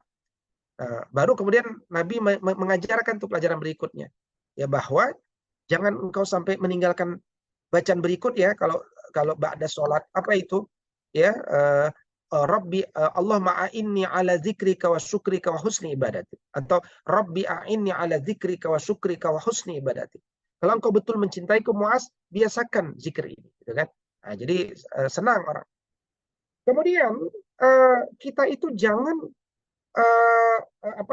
jangan menahan diri untuk memberikan pelajaran saat anak-anak sedang marah atau kitanya yang marah, ya. Kalau ibu-ibunya sedang marah, ya jangan ngasih pelajaran, ya. Nanti ketika tenang, ketika bisa berpikir jernih, ketika intonasi bisa diatur baik, karena intonasi ketinggian nggak bisa diterima, intonasi rendah juga nggak diterima, intonasi yang bisa masuk ke dalam jiwa, ya kan. Jangan ketika anak sedang marah, sedang nangis, biarkan dulu dia selesai marah, selesai nangis, selesai kecewa, setelah itu ajak dia ngopi, ngomong berdua dan seterusnya, ya. Nah, berikutnya di fase-fase umur 6, 7, 8, 9, 10, 11 ini hendaknya kita menahan diri untuk tidak mengulang-ulang neraka jahanam atas perilaku buruk. Ya, jangan sampai kemudian dia tidak sholat di umur 7 tahun, kita udah bilang, ya Anda tuh nggak sholat nanti dapat neraka jahanam. Ya, atau kemudian dia nggak mau melakukan perintah kita. Kamu tuh anak jangan bandel, nanti dapat neraka jahanam, gitu kan? Jangan biasakan. Nanti anak itu akan mendapatkan persepsi bahwa Allah itu kejam dengan neraka jahanam. Ya, tapi perbanyaklah cerita tentang surga, berbicara tentang kasih sayang Allah, ya rahmat Allah dan seterusnya. Ini yang hendaknya diperbanyak. Baik, sahabat semuanya, saya kira sebagai semacam mukaddimah ya dari materi pendidikan tauhid ini, saya cukupkan sampai sekian karena telah 1 jam saya sampaikan. Mudah-mudahan dari yang saya sampaikan ini ada hal-hal yang baru atau sekedar menyegarkan apa-apa yang sudah ayah bunda dapatkan, dan saya doakan mudah-mudahan Allah Subhanahu Wa Taala mudahkan kerja-kerja kita dalam mendidik anak-anak kita, dan mudah-mudahan anak kita ditakdirkan menjadi anak yang solih dan solihah. Amin ya Allah ya Rabbal Alamin. Aqulu qouli hadza wa astaghfirullah li wa lakum. Assalamualaikum warahmatullahi wabarakatuh. Waalaikumsalam warahmatullahi wabarakatuh. Terima kasih Ustadz atas pemaparan ilmunya kepada kita semua di malam hari ini. Saya mencatat banyak hal dari awal sampai poin yang akhir tadi. Saya juga yakin ini yang hadir ayah dan bunda sekalian juga mencatat banyak hal, dan banyak pula yang ingin didiskusikan atau ditanyakan. Tapi sebelum itu, izinkan saya tadi meng-highlight satu kalimat ya ayah dan bunda, bahwa pejuang itu diwujudkan atau dilahirkan dari proses pendidikan. Jadi tidak ada pejuang yang lahir kecuali lahir dari proses pendidikan. Maka penting bagi kita untuk paham ilmu mendidik, karena kitalah yang menjadi orang tua sebagai pendidiknya anak-anak kita.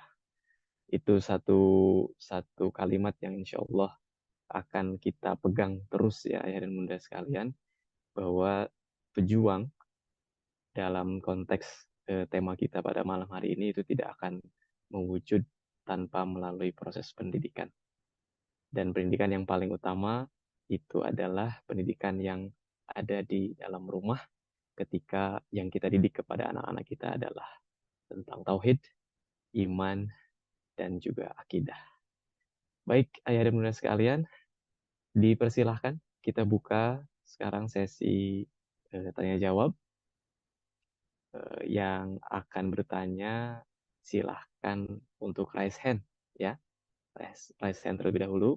Kita akan persilahkan untuk bertanya langsung kepada Ustadz Wido Subraha pada malam hari ini. Silahkan ayah Fahri kah, Ibu Ai kah, ya, ayah Ivan, silahkan. Oh, Ibu Ai ternyata yang lebih dulu untuk raise hand. Dan ayah Fahri terlambat 1 detik saja ayah Fahri itu.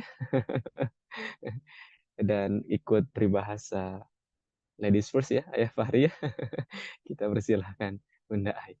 Silakan Bunda Ai, Mas Fatin boleh dibantu untuk open mic ke Bunda Ai. Bismillah, Assalamualaikum warahmatullahi wabarakatuh. Ustadz, izin bertanya.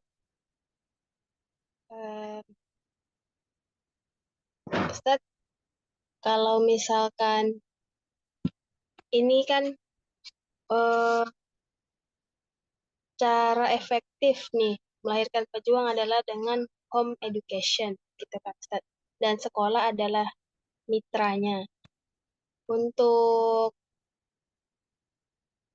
peran sebagai guru di sekolah itu tentu juga ada tantangannya kan gitu Ustaz, kalau misalkan orang tuanya juga tidak menyadari hal ini gitu. Jadi hal apa yang bisa disampaikan kepada orang tua ataupun ananda yang itu tidak terkesan menggurui Ustaz? Terima kasih Ustaz. Assalamualaikum warahmatullahi wabarakatuh. Waalaikumsalam warahmatullahi wabarakatuh. Ustaz, apa kita tampung dulu, ini ada 3 yang akan bertanya atau satu persatu? Ustaz? Boleh, tapi kita pahami dulu pertanyaannya mungkin. Mas Ulum boleh pakai bahasa Mas Ulum gimana pertanyaan tadi? Kalau yang saya pahami, kalau kita ada di posisi sekolah gitu ya, bagaimana menyampaikan kepada orang tua begitu ya, supaya kesannya tidak menggurui, betul gitu ya Bunda Ayah? Kitanya ada di posisi orang tua. Nah ya betul. gitu. Kita jawab langsung aja gimana Mas Ulu? Oh, boleh Ustaz. Enggak. Oke, kita santai aja ya. Jadi eh, saya sering mengatakan bahwa sekolah itu adalah tempat yang paling berwibawa di muka bumi ini. Artinya sekolah itu tidak boleh ada komersialisasi dan tidak boleh ada politisasi. Maka ilmu itu ditegakkan di sekolah. Nah, karena itu sekolah itu dianggap dianggap institusi yang paling punya narasi, ya. Jadi orang-orang stres, orang-orang depresi, orang-orang salah jalan, dia akan datang ke sekolah. Mau sekolah manapun, SD, SMP, SMA, kampus, dia akan datang untuk minta nasihat, gitu.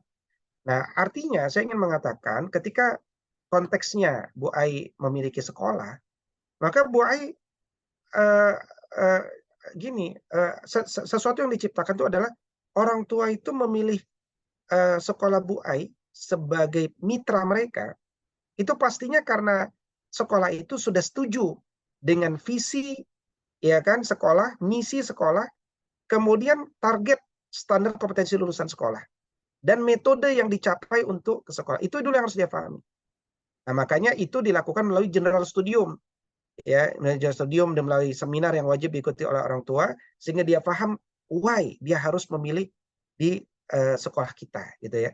Nah, jadi dan juga komitmen bahwa ini kalau usulan saya ya, dan bukan sekedar usulan tapi praktek yang saya lakukan adalah orang tua itu harus siap ayah bundanya terlibat dalam dunia pendidikan, gitu. Dalam proses kerjasama, katanya kalau SD 6 tahun, SMP 3 tahun kalau dia tidak boarding dan seterusnya. Jadi dia harus siap kerjasama. Nah, makanya saya kalau menerima orang tua yang katakan bunda saja yang siap, ayah yang nggak siap, itu saya tolak. Kenapa? Kalau sekedar kita ngejar komersialisasi, kita terima. Tapi kalau non komersialisasi, enggak. Kita butuh ayah bundanya. Ya, ayah bundanya. Jadi itu yang pertama. Nah, yang kedua, knowledge daripada orang tua perlu dibantu. Dan orang tua kan secara umum kapan sih di Indonesia ini dia dapat materi tentang parenting? SD kah, SMP kah, SMA, kuliah kah? Jurusan ilmu komputer apalagi? Ada nggak dia disiapkan jadi ayah, disiapkan jadi suami? Nggak ada. Ya kan? Akhirnya tiba-tiba dia nikah. Setelah nikah tiba-tiba punya anak. Baru sadar saya belum punya ilmu nih, gitu ya kan? Nah, itu kan persoalan kita. Makanya kami bangun dengan Prof. Ois itu KNPK, Koalisi Nasional Pembangunan Keluarga, itu di antara perjuangan kami nanti adalah bagaimana materi ketahanan keluarga itu sudah bisa dimasukkan di level SMA, ya, atau di kampus, ya, dia menjadi materi wajib tuh, ya, bagi semua anak dari jurusan apapun dan seterusnya. Karena anak lulusan SMA udah bisa nikah kok. Jadi kalau dia nikah belum punya ilmu, padahal al ilmu qoblal amal, wal amalu tabiu. Amal tuh ngikut ilmu, ilmunya dia belum punya. Makanya banyak keluarga tidak bertahan, persoalan kan gitu. Jadi karena itu sangat disarankan adanya pendidikan bagi orang tua setiap bulan, dan wajib hadir. Nggak wajib hadir kasih surat peringatan. Itu kenapa sampai se-strict itu? Karena memang kita sedang membangun budaya ilmu, knowledge society, ya kan? Nah, jadi budaya ilmu itu memang harus dibangun supaya kemudian kerjasama itu jadi lebih efektif, gitu. Nah, jadi ada tahapan-tahapan yang harus dilakukan, tapi menurut saya mulai dari itu. Dan sekolah gagah kok untuk mengatakan bahwa apa yang Bapak lakukan tidak sesuai dengan ilmu. Ini, jadi selama kita bicara tidak bawa perasaan, tapi pakai ilmu, ya, makanya syarat dia menyekolahkan di sekolah kita, sampaikan, Bu, tidak boleh baper ya, tidak boleh bawa perasaan selama 6 tahun. Gitu, nggak boleh baper. Jadi contoh nih ya, contoh. Kan tugas kita, tugas sekolah yang baik adalah melakukan evaluasi harian, bukan semesteran, gitu kan? Nah, dan setiap hari sangat mungkin ada masalah. Misalkan mungkin ada seorang anak yang ngantuk, gitu ya, atau cemberut, itu kan masalah setiap pagi, atau terlambat, itu kan masalah. Atau kemudian dia berkata-kata buruk kepada temannya, mohon maaf, misalkan dia mengatakan kepada temannya, dia katakan anjir, gitu kan?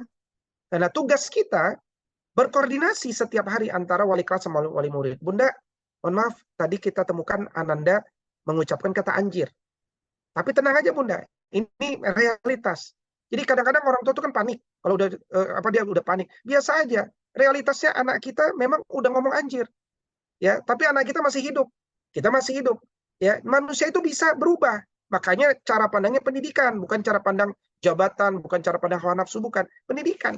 Nah, ini kadang-kadang kalau nggak dididik sejak awal begitu, banyak ibu-ibu yang melindungi anaknya.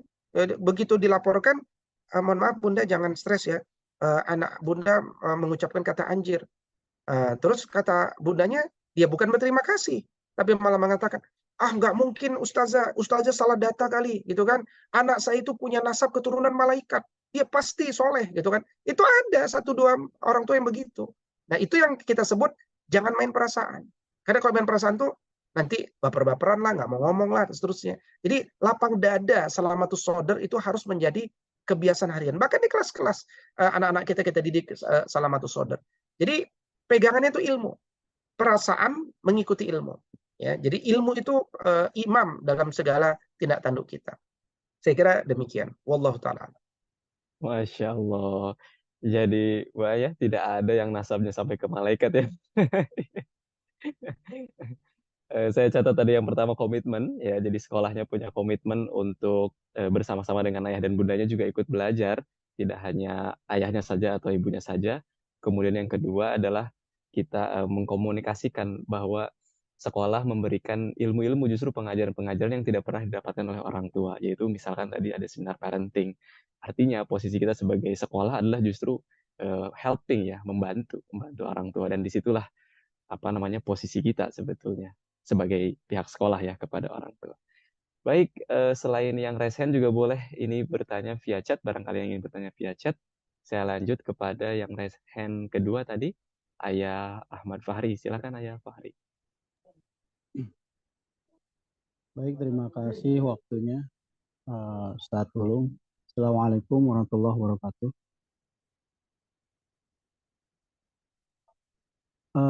Gini Ustadz, tadi Ustadz menyinggung tentang permasalahan gadget ya.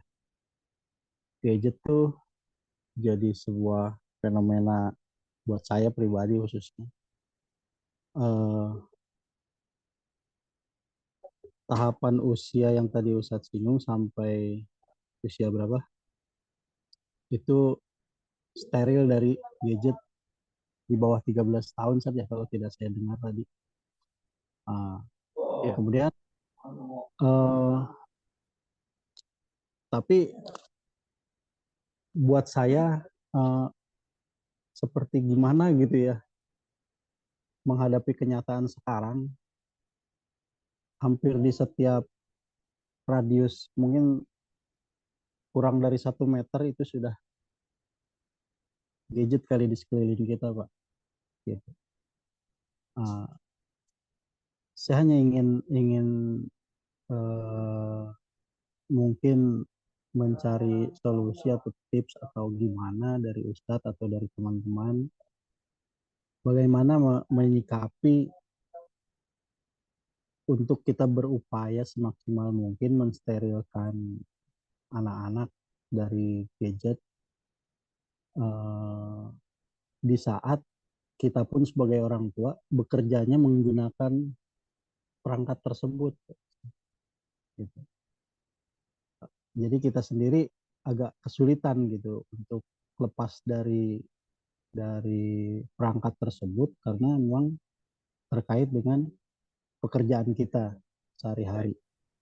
Yang pertama, terus juga apakah boleh dikenalkan gitu sebatas atau disesuaikan dengan kondisinya, jadi tidak steril banget gitu ya, tidak steril sama sekali dari gadget, dengan asumsi bahwa memang sekarang sudah zamannya gitu. Apakah masih ada ya sebutlah rukhsah gitu ya, keringanan seperti itu, atau misalkan memang menurut yang tadi disampaikan kan saya memahaminya itu steril banget ya di bawah 13 tahun itu tanpa gadget. Tapi Masya Allah beratnya ketika kita di rumah berusaha itu di lingkungannya anak saya main, ya itu tadi saya bilang radius 1 meter bahkan itu udah nggak jauh dari itu. Itu kurang lebih ya, agak setengah curhat lah gitu. Ya. Mohon maaf ya. Baik. Ya, ya Fardi. Bisa dipahami Ustaz ya. Ya, kami tangkap pertanyaannya. Terima kasih. Silakan. Assalamualaikum Ya. warahmatullahi wabarakatuh. Assalamualaikum warahmatullahi wabarakatuh. Silakan Ustaz Wida untuk jawaban dan tanggapannya. Ya, baik, terima kasih. Yang pertama adalah ini slide-nya ya, tabel penggunaan gadget bagi anak. Technology Use Guidelines for Children and Youth were developed by Chris Rowan, pediatric occupational therapist and author of Virtual Child, Dr. Andrew Don, seorang neuroscientist and author of Hook on Games, and Dr. Hilary Cash, director of Restart Internet Addiction Recovery Program and author of Video Games and Your Kids, with contribution from the American Academy of Pediatrics and the Canadian Pediatric Society in an effort to ensure sustainable futures for all children. Jadi di sini tabelnya jelas ya bahwa 6-12 tahun menurut penelitian pediatrik itu dia boleh terpapar dengan hal yang sifat elektronik itu 2 jam sehari. Nah, 2 jam sehari itu TV. Ya, TV boleh ya, katakan nonton Ipin dan Upin 2 jam sehari gitu ya, itu boleh. Tapi handheld tuh belum boleh sama sekali. Kecuali mungkin dia memberikan checklist kepada gurunya, memang harus ada checklist, itu oke lah. Nah, kemudian umur 13-18 itu tetap 2 jam sehari, tapi di situ boleh handheld device ya. Handheld device itu boleh maksimum 2 jam sehari, dan kalau ada games tuh limit to 30 minutes per day ya. Games tuh limit to 30 minutes per day. Jadi kalau kita lihat perkembangan gadget di Eropa dan Amerika sendiri, itu kan justru mereka memandang ada persoalan tuh dengan gadget sekarang di Barat sekalipun. Jadi maksud saya adalah memang pada akhirnya kita harus memahamkan pada anak kita bahayanya gadget. Mungkin anak kita menolak. Kenapa? Karena di lingkungannya kok pada diterima. Ya, saya juga mengalami itu kok, ya kan. Saya kan punya anak 4 ya. Biasanya anak laki-laki tuh senang dengan games ya. Senang dengan games ya. Kalau anak perempuan relatif jarang tuh dengan gadget ya. Makanya jangan pernah kita ini ngasih hadiah atas nama cinta gadget ya. Itu ada saja tuh. Ada anak yang kelas 1 hafal juz 30, hadiahnya dikasih gadget gitu. Bayangin, baru kelas 1 hafal juz 30 dikasih gadget sama orang tuanya. Ya, saya nggak kebayang tuh kalau dia hafal 30 juz dikasih rumah kali ya. Jadi mereka memandang memberikan gadget tuh sesuatu yang lumrah dah hari ini. Padahal katakan Steve Jobs aja, atau bukan Steve Jobs, CEO Apple aja yang sekarang, dia katakan enggak, kami menciptakan gadget itu bukan membuat orang setiap hari di sana, tapi supaya kemudian pekerjaan mereka lebih efektif. Maka saya sering menyampaikan kepada anak saya itu adalah gadget ini akan Anda pegang, Anda terima, karena dia adalah satu instrumen untuk menjadi sosok yang mandiri secara ekonomi berbasis gadget gitu ya. Nah, kalau sekarang Anda pakai gadget, Anda akan lebih cepat akil padahal belum balik ya. Mohon maaf, Anda akan lebih cepat balik padahal belum akil. Itu persoalan sekarang. Ya, baliknya kecepatan, akilnya belum. Nah, akhirnya wah macam-macam tuh. Ada orang tua datang ke rumah saya suatu malam, "Ustadz, nih anak saya SMP nih, kok di Twitternya ya, kok di Twitternya itu ada gambar porno." Saya lihat, "Oh iya ada." Dari mana nih? Kita cek ya kan. Ternyata ada games yang disinkronkan dengan Twitter. Nah, games itu menjadi black hole bagi orang memasukkan gambar porno. Bukan anak yang porno, tapi anak yang keburu nonton. Nah, itu gimana tuh kalau udah kejadian seperti itu, gitu kan? Belum lagi, dan kalau ya saya diskusi panjang dengan Kak Sinyo ya. Kak Sinyo ini dia punya di Sentul ya, punya ruko itu difasilitasi Dr. Inong. Memang sehari-hari menangani orang tua yang minta orang anaknya dibebaskan dari gadget gitu ya, ada terapinya. Beliau menyimpulkan tuh, khusus anak laki-laki ya, gadget melahirkan games, melahirkan pornografi, melahirkan LGBT. Nah, itu rumus beliau tuh. Jadi yang beliau rumus beliau itu, kesimpulan praktisi beliau itu ke arah sana. Jadi ini mengkhawatirkan ya. Nah, anak laki-laki kalau dia sudah paham ya, dia akan mengisi waktunya kemudian untuk bersepeda, bermain bola. Itu tuh anak laki-laki. Makanya anak saya yang laki-laki itu ya, dia akhirnya karena tidak boleh main gadget dan seterusnya, dia main sepeda. Daerah-daerah itu dia ketahui jalan itu kan. Yang daerah yang saya nggak sangka dia sampai sana, udah sampai sana naik sepeda. Oh, bagus, saya bilang, cakep. Karena anak laki-laki itu harus tahu medan-medan wilayah dan seterusnya. Nah, anak perempuan itu ketika dia tidak punya gadget, akhirnya dia banyak membaca buku. Ya, kita siapkan buku-buku, anak laki-laki juga senang dengan buku gitu ya. Nah, yang saya lakukan ini, yang saya katakan ini bukan hanya teori. Sekali lagi, saya cuma berbagi apa yang kami lakukan. Ini satu contoh survei ya. Saya membangun website ya, yang isinya tentang pendidikan berbasis adab ya, berbagai hal di situ saya tulis. Di sini coba nanti lihat bagian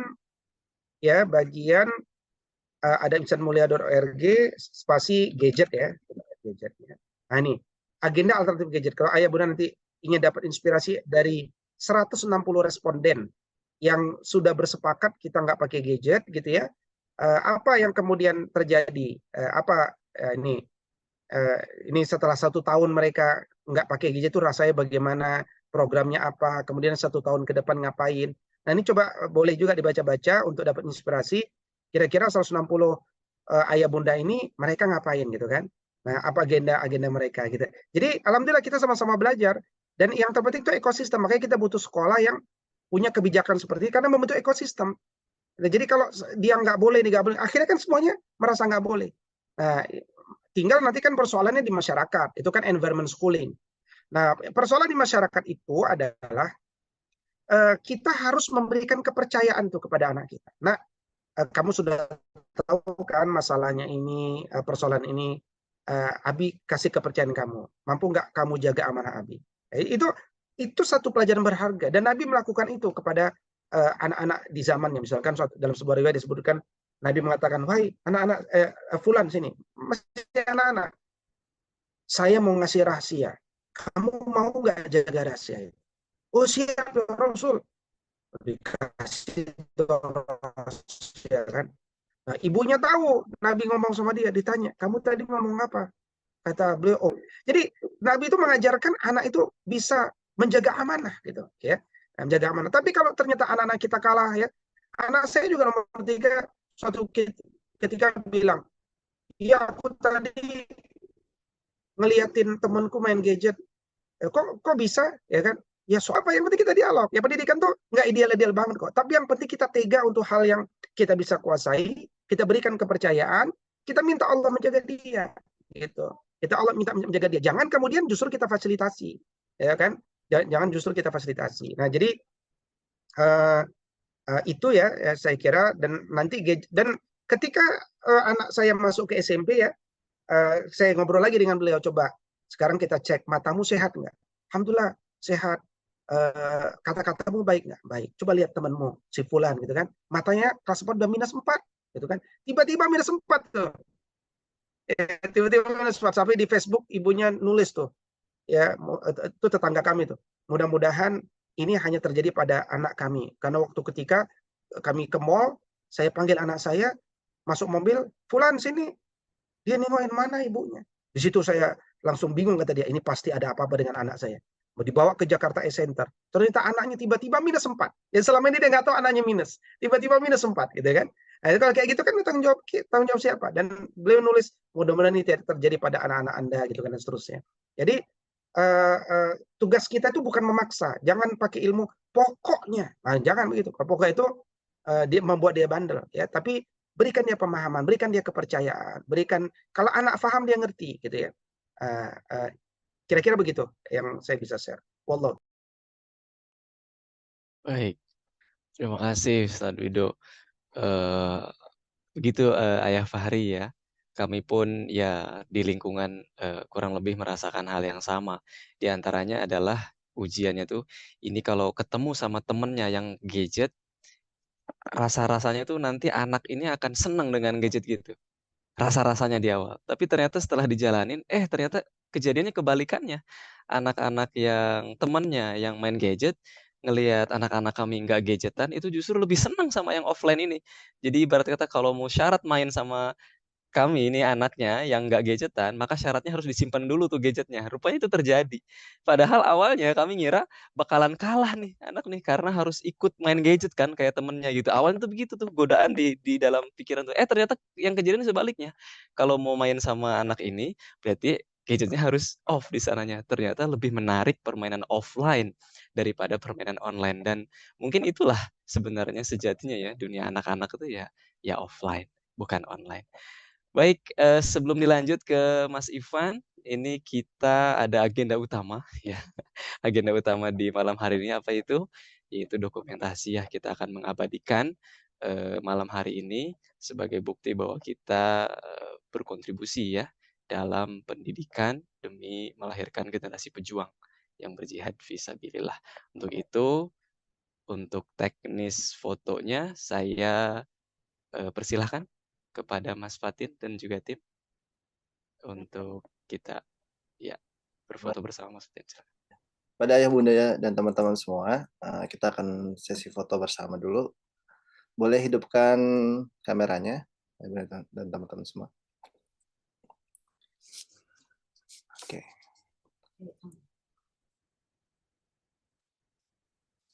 Ada lagi yang ingin on cam ayah bunda dan teman-teman semua? Oke. Baik. Ya, cukup ya. Baik. Dalam hitungan ketiga saya akan ambil ini jadi satu slide aja. Baik teman-teman.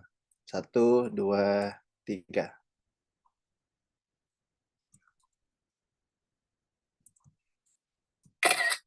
Sekali lagi. 1, 2, 3. Baik. Baik, terima kasih ya bunda dan teman-teman semua. Silakan Kang Ulum melanjutkan kembali. Iya.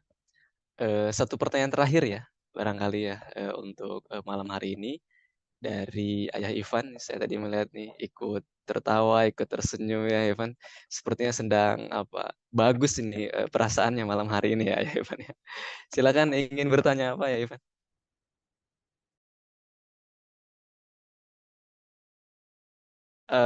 Suaranya belum masuk nih Ayah Ivan nih, mohon maaf.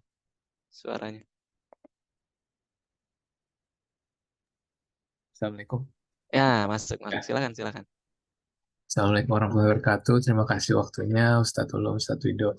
Sebenarnya mirip kayak Mas Fari, pertanyaan beda tapi miripnya mau curhat gitu ceritanya. Jadi anak kami perempuan umurnya 7 tahun, sekarang SD kelas 1. Dari dulu kami mengamatinya dia itu slow to warm up gitu ya. Jadi lama untuk panasnya gitu, lama untuk tadi kan kita mau membahas gimana menumbuhkan semangat juangnya. Sementara realitanya adalah semangat juangnya itu masih terlihat rendah gitu ya. Semangat juangnya praktisnya gimana misalnya kalau dibangunin sholat subuh aja ya. Tapi ini mungkin suatu kewajaran di usia segini gitu ya. Butuh waktu sekitar setengah jam untuk benar-benar bangun, untuk benar-benar duduk gitu dari ngulatnya gitu. Atau contoh lain misalnya ketika ngerjain tugas gitu ya, dia sangat puas dengan yang begitu aja gitu. Maksudnya tidak mau dipercantik, tidak mau dirapihin tulisannya dan lain-lainnya. Udah gitu, udah kalau dia udah puas-puas gitu ya. Tapi di sisi lain emosinya tuh masih sangat naik turun gitu. Masih kadang-kadang terlalu meledak gitu ketika mau diingetin pelan-pelan, tetapi dia sudah merasa tersinggung atau sudah merasa seperti malu gitu ya, itu udah bisa emosinya meledak-ledak gitu. Ini kira-kira gimana ya? Kira-kira ada tips atau ada apa ya? Ada bagaimana cara menghadapi tipe anak seperti ini gitu kan? Kalau tadi kan ada beberapa cara misalnya membiasakan menceritakan tentang kisah Maryam dan lain-lain, yaitu kebetulan udah diceritakan juga tentang Maryam, Fatimah atau Asia dan lain-lain kan ada 4 wanita penghulu surga gitu ya. Kebetulan dia udah sering baca. Kalau kata Ustadz Wido tadi kan anak perempuan lebih banyak baca. Dia senang banyak baca gitu. Tapi itu tadi emosinya satu agak meledak-ledak di satu sisi, tapi untuk semangat masih kurang gitu. Gimana Tat? Iya, silakan Ustaz. Anak perempuan usia 7 tahun. Baik, bismillahirrahmanirrahim. Yang pertama adalah ya saya menggabungkan antara teori dengan hasil penelitian pengamatan ya kecil-kecilan. psikologi usia dasar itu, satu, dia senang bergerak dalam kelompok, ya, senang bersosialisasi sebaya. Karena itu optimalkan anak ini untuk saling menguatkan di jalan Allah. Setia kawan, amal jama'i, lapang dada, kompetisi sehat. Yang kedua, anak itu senang bermain dengan bahagia. Karena itu ciptakan momen yang selalu membahagiakan jiwanya dan penuh kegembiraan dalam iman, adab, ilmu, dan amal. Berikutnya, dia senang bergerak aktif. Maka gunakan itu momen untuk olahraga harian. Baik di sekolah setiap hari, di rumah setiap hari ada olahraga. Kemudian renang, 4 gaya, kekuatan berjalan sejauh 3 km, kepanduan, dan aktivitas edukatif maupun mandiri lainnya. Kemudian praktik langsung, ya, praktik adab keseharian, ibadah ritual, calistung, hafal bersama-sama, sohibul Quran, persiapan kelas, kebersihan sebelum pulang. Nah, maksud saya, itulah gunanya schooling sebenarnya. Itu tidak bisa nilai plus, nilai tambah daripada schooling untuk menyempurnakan homeschooling adalah karena di schooling itu ada kompetisi, ada sosialisasi gitu ya. Nah, itu yang pertama. Yang kedua, di sekolah itu ada wali murid. Kalau di rumah di sekolah itu ada wali kelas. Di rumah ada wali murid. Jadi pendidikan itu rekayasa. Pernah dengar nggak bahwa sebagian mengatakan anak saya kok lebih dengar kata gurunya daripada kata saya, gitu kan? Kok lebih dengar kata guru daripada kata saya, gitu kan? Nggak apa-apa, meskipun itu seharusnya dia dengar kata gurunya maupun kata orang tuanya. Tapi kalau suatu ketika dia lebih dengar kata gurunya daripada kata orang tuanya, manfaatkanlah kerjasama, titipkan pesan-pesan kepada gurunya supaya menyampaikan betapa otoritatifnya orang tuanya, gitu kira-kira. Nah, link yang saya berikan di kolom chat itu salah satu bentuk SOP yang kami laksanakan, di mana di antaranya guru itu bertanya setiap pagi, ya, setiap pagi, dan kalau jawabannya positif dia nanti dapat bintang, ya. Misalkan untuk kelas kecil, ya, kelas 1 sampai kelas 3, ya. Tadi apakah ketika bangun masih menangis, gitu kan? Apakah bangun baca doa tidur enggak? Sudah minta doa enggak dari orang tua agar soleh? Qobliyah subuh dikerjain enggak? Sudah mandi pagi belum? Baca doa naik kendaraan enggak? Sudah dalam kondisi berwudu belum? Gitu kan? Nah, nanti kelas besar bangun paginya udah dibangunkan atau sudah bangun sendiri, gitu kan? Sholat subuhnya tepat waktu enggak di masjid, khusus ikhwan dan seterusnya. Nah, ini pertanyaan-pertanyaan ini itu salah satu yang kami teliti 4,5 tahun terakhir itu memang ada psikologi berlomba-lomba, ya. Jadi contoh, ya, saya itu menerapkan sekolah SD itu masuknya jam 6 pagi. Jam 6 pagi, sehingga jam 5.30 mereka sudah berada di sana. Itu Masya Allah, anak-anak yang tadinya jam 9 susah bangun, ya, itu akhirnya berlomba-lomba ingin masuk jam 5.30. Bahkan ada anak-anak datang 5.45 nangis, laki-laki. Dia tanya kenapa dia nangis. Ya karena aku kalah tuh sama temanku 5.30 udah datang, gitu kan. Dan mereka jadi senang itu kenapa? Itu yang saya kemudian simpulkan dari proses kompetisi di sekolah itu. Jadi itu gunanya schooling. Jadi schooling yang benar adalah yang menguatkan homeschooling, gitu. Jadi pada saat itu tidak ada dikotomi lagi antara schooling atau homeschooling karena kita saling membutuhkan, ya, saling membutuhkan, ya. Nah, jadi saling menguatkan, saling melakukan rekayasa di antara sekolah dengan rumah, gitu. Ya saya kira itu, ya, secara umum yang bisa dikerjakan. Jadi buat ekosistem, buat kesepakatan, dan dia harus menjadi satu SOP bersama di sekolah yang didukung oleh rumah. Tanpa itu nggak bisa. Kalau nggak kebentuk SOP di sekolah itu, ya nanti akhirnya anak terwarnai dengan anak lain yang memang dibiarkan begitu, gitu. Jadi ekosistem itu penting. Ketat dengan SOP itu penting. Makanya kalau kita sebut anak beradab itu apa? Anak yang disiplin akalnya, jiwanya, jasadnya. Salah satunya adalah disiplin dalam hal-hal yang sifatnya motivasi ini, gitu ya. Saya kira mungkin sedikit banyak ada tambahan. Wallahu a'lam. Baik. Terima kasih Ustadz Wido untuk jawaban-jawabannya. Ayah Ivan, cukup ya? 2 jempol, Masya Allah. Bapak-bapak sekali ya dengan jempol ini. Baik. Alhamdulillahirabbil alamin. Kita sudah sampai di penghujung, tapi untuk ayah dan bunda sekalian mohon untuk tidak meninggalkan ruangan Zoom ini terlebih dahulu, karena nanti di akhir akan ada agenda inti kita ya, agenda penting kita di akhir nanti yang berkaitan dengan kegiatan topik malam hari ini. Tapi sebelum ke sana, kami izinkan terlebih dahulu kepada Ustadz Wido untuk memberikan kesimpulan ya dari kematerian atau keilmuan kita di malam hari ini. Sebelum nanti boleh Ustadz untuk berpamitan ya bersama dengan kami. Silahkan Ustadz untuk kesimpulannya akhirnya dari kematerian kita di malam hari ini. Monggo, Ustadz. Bismillahirrahmanirrahim. Sebagai seorang muslim, maka narasi pendidikan kita harus berbeda dengan narasi non-muslim. Kita tidak sekedar mendidik anak yang tambah besar, kerja sama orang, dapat gaji, habis itu bantuin kita, habis itu mati. Tidak. Tapi generasi yang memang punya korelasi dengan peradaban. Karena itu melahirkan generasi yang beradab dengan makna adab yang sempurna, yang holistik, itu menjadi sebuah keharusan. Dan melahirkan generasi yang tidak biasa, melahirkan generasi yang luar biasa, itu cara-caranya juga nggak boleh dengan cara-cara biasa hari ini. Cara-cara harus luar biasa. Dan cara-cara luar biasa di masa di mana orang biasa-biasa saja, itu pasti melelahkan.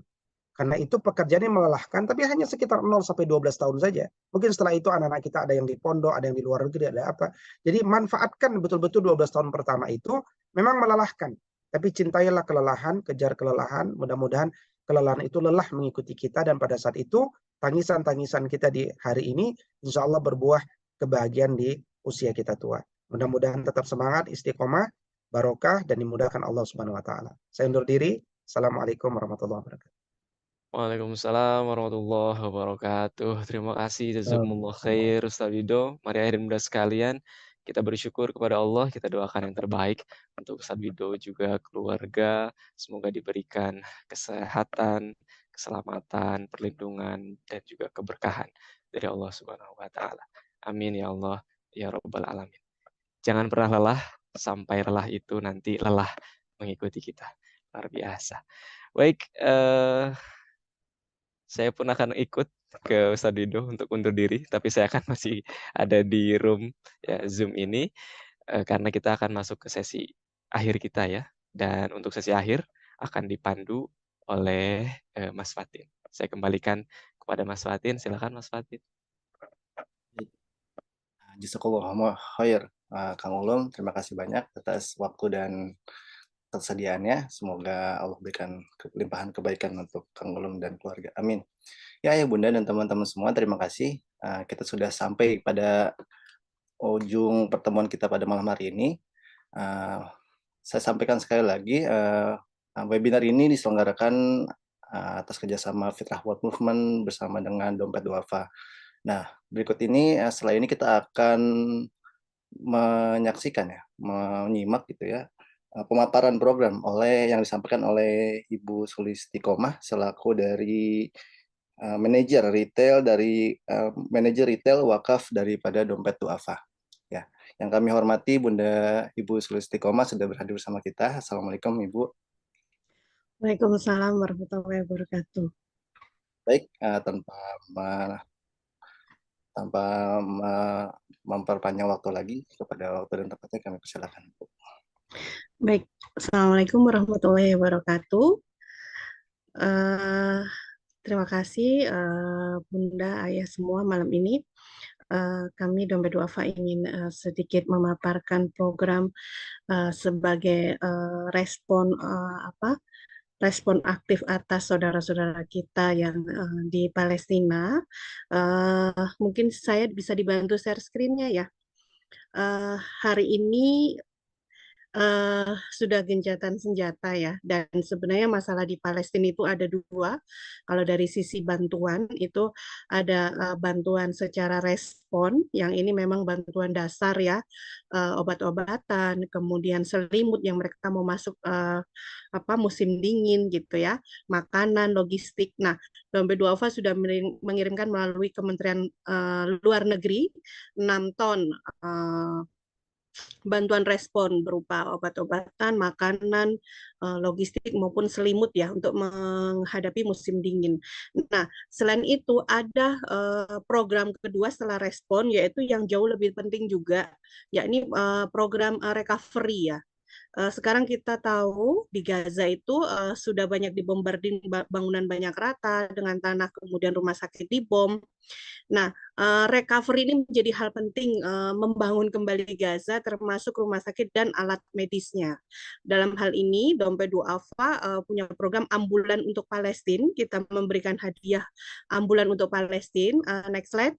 Sebelumnya Dompet Duafa itu sudah memiliki ambulan yang pada tanggal serangan Hamas ke Israel 7 Oktober, itu tanggal 10 Oktober, itu ambulans hadiah dari rakyat Indonesia melalui Dompet Duafa, itu dibom habis oleh rudal Israel.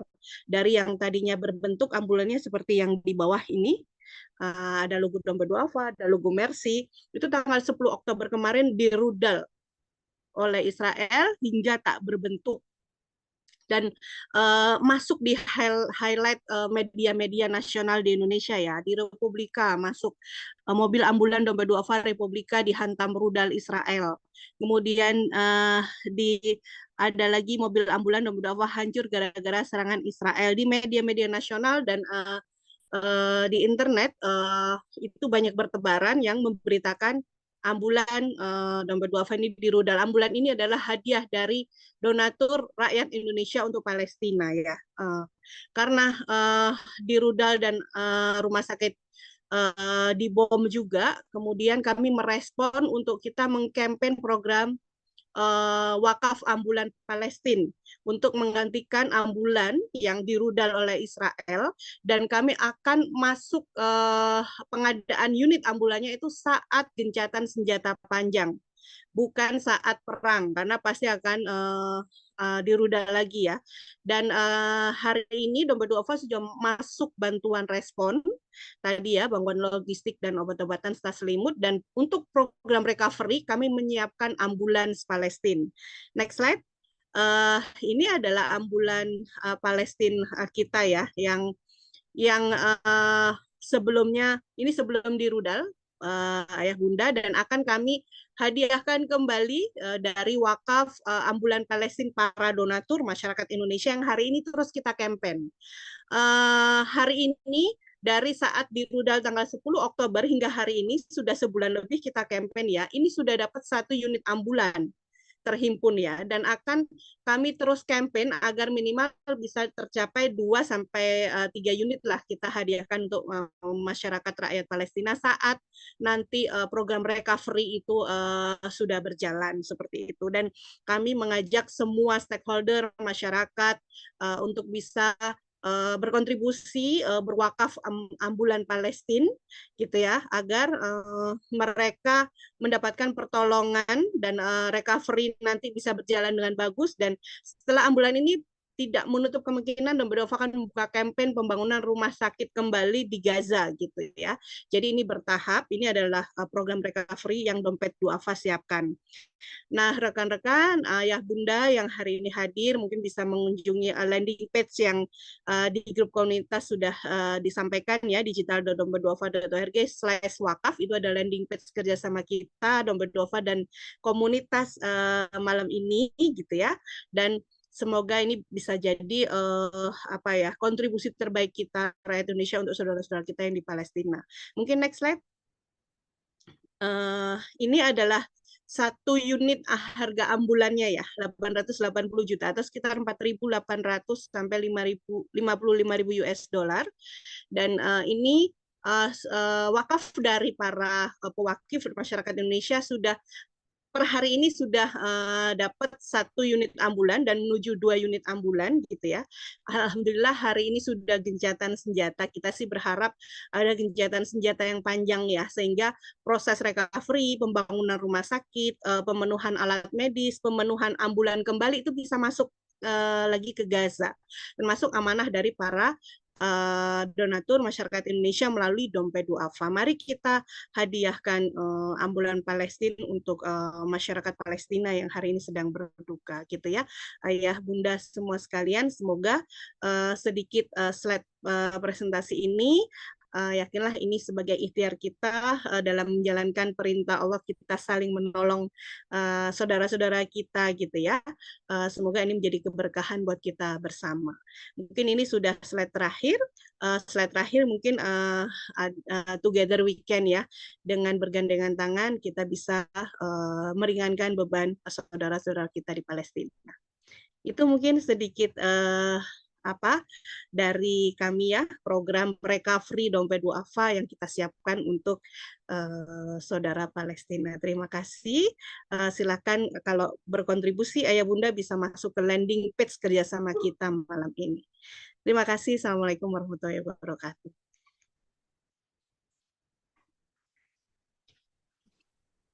Waalaikumsalam warahmatullahi wabarakatuh. Baik, terima kasih banyak Ibu Sulistiqomah ya dari Dompet Duafa atas pemaparannya, dan Fitrah Wolf Women juga kami turut mengajak Ayah Bunda dan teman-teman semua untuk turut berkontribusi ya melalui Dompet Duafa, melalui Badan Wakaf Dompet Duafa begitu teman-teman. Baik, terima kasih Ayah Bunda dan teman-teman semua. Kita sudah sampai di penghujung acara pada malam hari ini. Semoga apa yang kita ikhtiarkan, apa yang kita pelajari pada malam ini dapat bermanfaat bagi diri kita dan bagi sekeliling kita, agar menjadi umat yang lebih baik ke depannya. Baik, terima kasih Ayah Bunda. Acara ini alhamdulillah telah sampai penghujung acara yang telah diselenggarakan oleh Fitrah World Movement bersama dengan Dompet Duafa. Kami mohon maaf atas segala kekurangan. Semoga kita dapat berjumpa lagi pada webinar-webinar yang berikutnya. Terima kasih. Kami pamit izin mohon undur diri. Wassalamualaikum warahmatullahi wabarakatuh. Waalaikumsalam warahmatullahi wabarakatuh. Terima kasih Mas Fatin. Ayo Ayah Bunda wakaf yuk, wakaf yuk. Izin lagi. Action. Assalamualaikum. Ya. Waalaikumsalam.